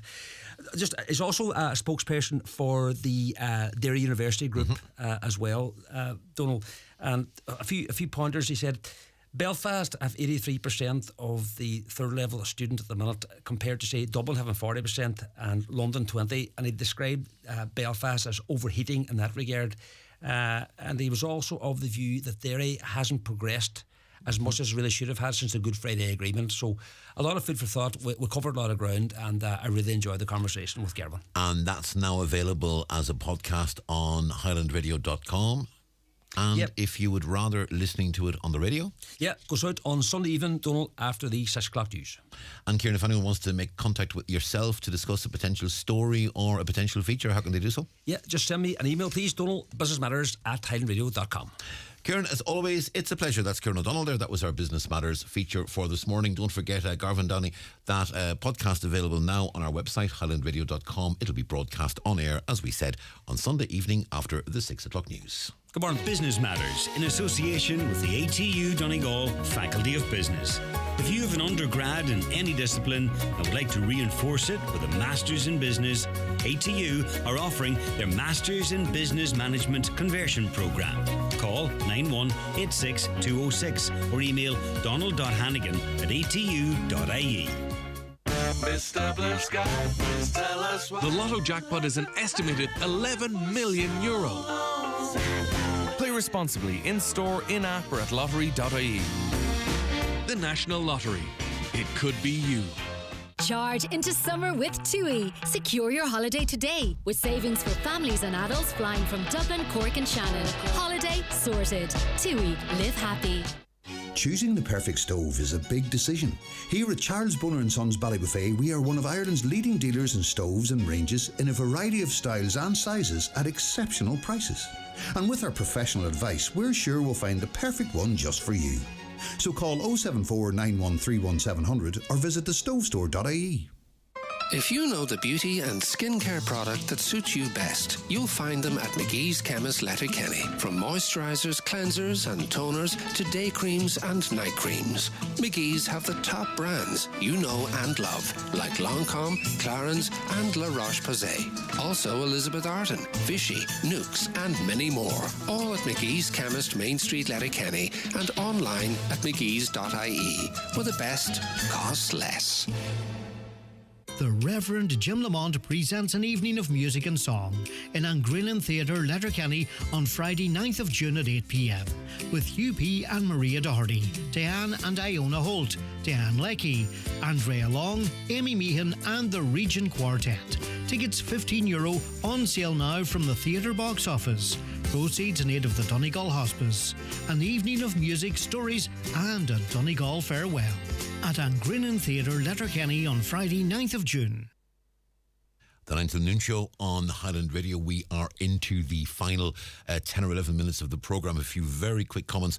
Caller just wanted to point out the service they received in the emergency department on Monday was unbelievable service from start to finish. A total of an hour and a half, then back in the car sorted. Then a lovely male nurse who really looked after them. Just a wee word of thanks. They get a lot of criticism with which I have to disagree this time. Thanks again. In fairness, I don't think it's the staff that gets the criticism. It's the system that gets the criticism. Sometimes if you go in there at the right time, you can be dealt with relatively speedily, and we all hear the nightmare stories all the time. If you were able to be in and out of there in an hour and a half, that is wonderful to know.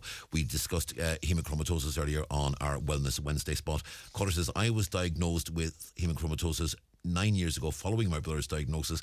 It turns out that 5 out of 6 of us have it, plus my nephew. I had experienced unexplained constant fatigue all my life but just kept going.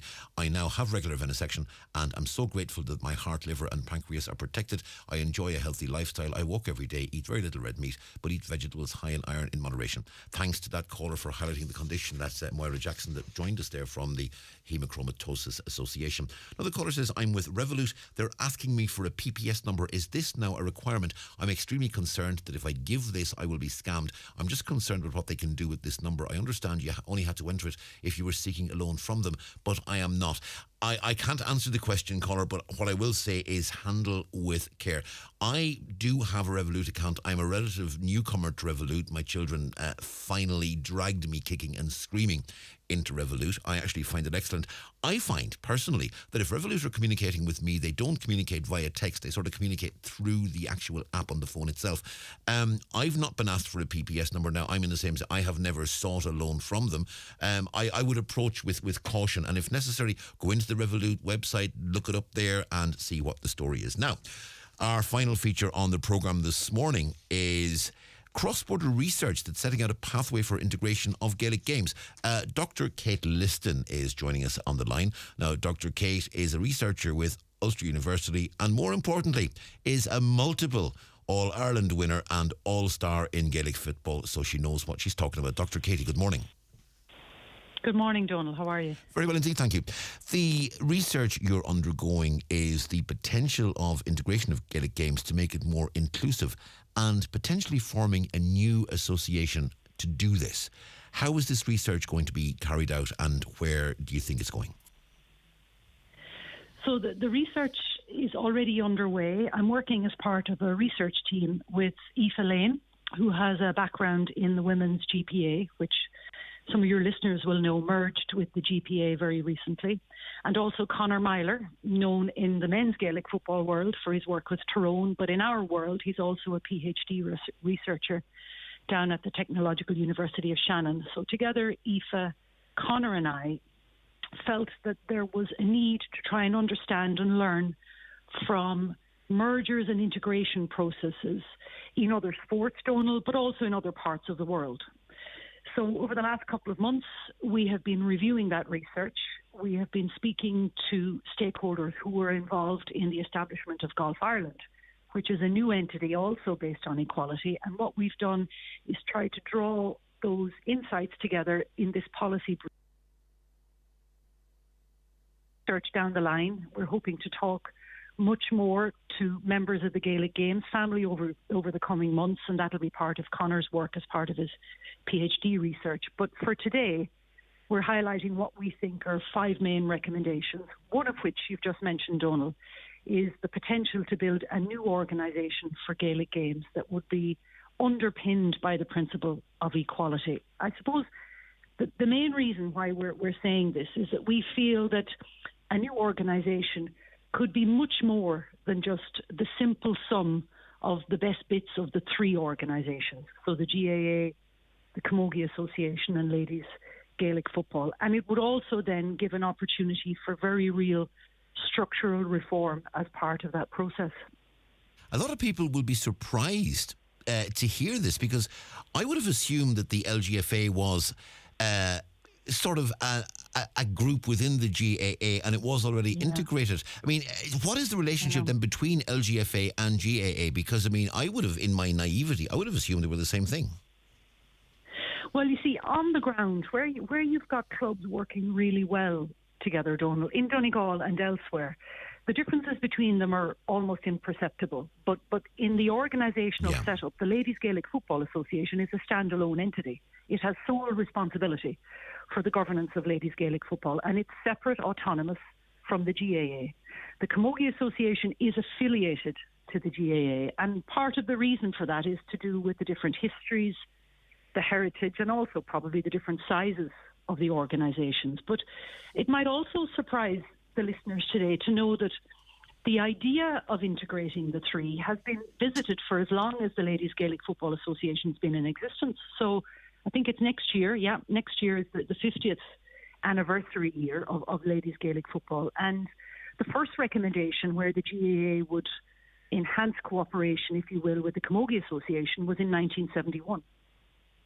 In the late 90s, the GAA established a committee to examine ways of working with both the women's associations, that was Ladies Gaelic Football and Camogie. And then 3 years later, in 1995, the Camogie Association affiliated with the GAA. Now, in the 2000s, all 3 associations worked together a little bit more closely and established an integration task force.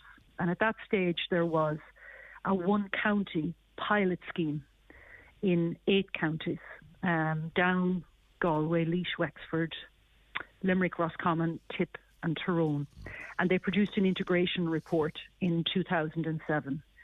Number of recommendations, some of which maybe have happened organically, precisely for the reason that you've mentioned, that most people on the ground are getting on with building their communities, developing the sports, and more than that, offering support to the young players coming through.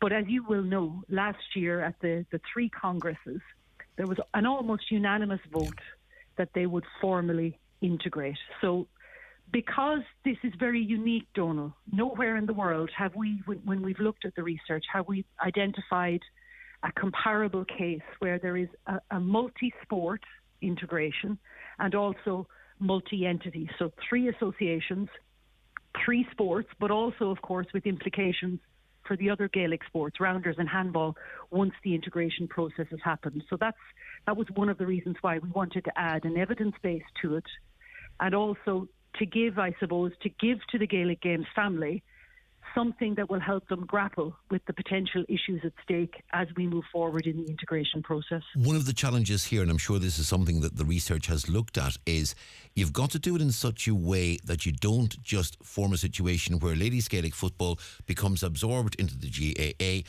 and it'll be covered under AOB at the next meeting, and the GAA will continue on as it was with just some ladies in a room over in the corner that they have to do something about every now and again. You're going to have to make sure that integration means exactly that when the LGFA is absorbed into GAA, that voice that's looking after women in Gaelic football is not silenced, that women do very much have a place within that new organisation. You're spot on, Donal. You can join the research team if you want, because it's actually one of the things that was very clear in some of the international case studies we looked at. There was women's cricket in Australia, golf in New Zealand, UK sport, where there was governmental reform that in a sense forced NGBs to come together rather than building a base of equality. And where there is that kind of hollow rhetoric around gender equality, that's the very real risk, that the women's organisation, which is typically weaker and smaller by virtue of size and a shorter history, but of course has just as much of a heritage and an identity that's been built up over time, that they might be sidelined, and indeed that women would be underrepresented in the influential decision-making positions. So that's one of the recommendations and one of the reasons why we say we think there's an opportunity for a new organisation. A couple of the other things we've recommended is that we prioritise female representation, particularly over the next 5 years, and that we monitor that to see how well we could meet equality targets. That we would also develop a funding model that in the short term would prioritise investment into women's Gaelic football in Camogie, and that we would then plan for what we call a full integration process. Now, that's not going to happen overnight.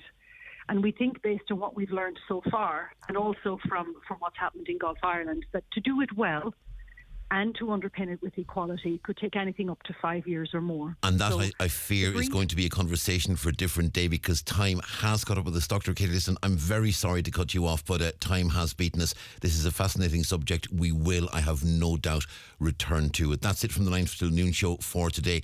Thank you to Niamh, thank you to Caroline for producing. Thank you to everyone who participated in the programme this morning. Thanks to all our guests, to all our listeners, and most importantly, thanks to you, without whom this show wouldn't exist. John is up next around the Northwest. Greg's back tomorrow. From me, Donal, have a very good day. Around the Northwest will be live at Foy & Company's Letterkenny store this Friday the 9th to celebrate Creating Colourful Homes, a 3-day Big Paint weekend which is on this Thursday until Saturday in both the Letterkenny and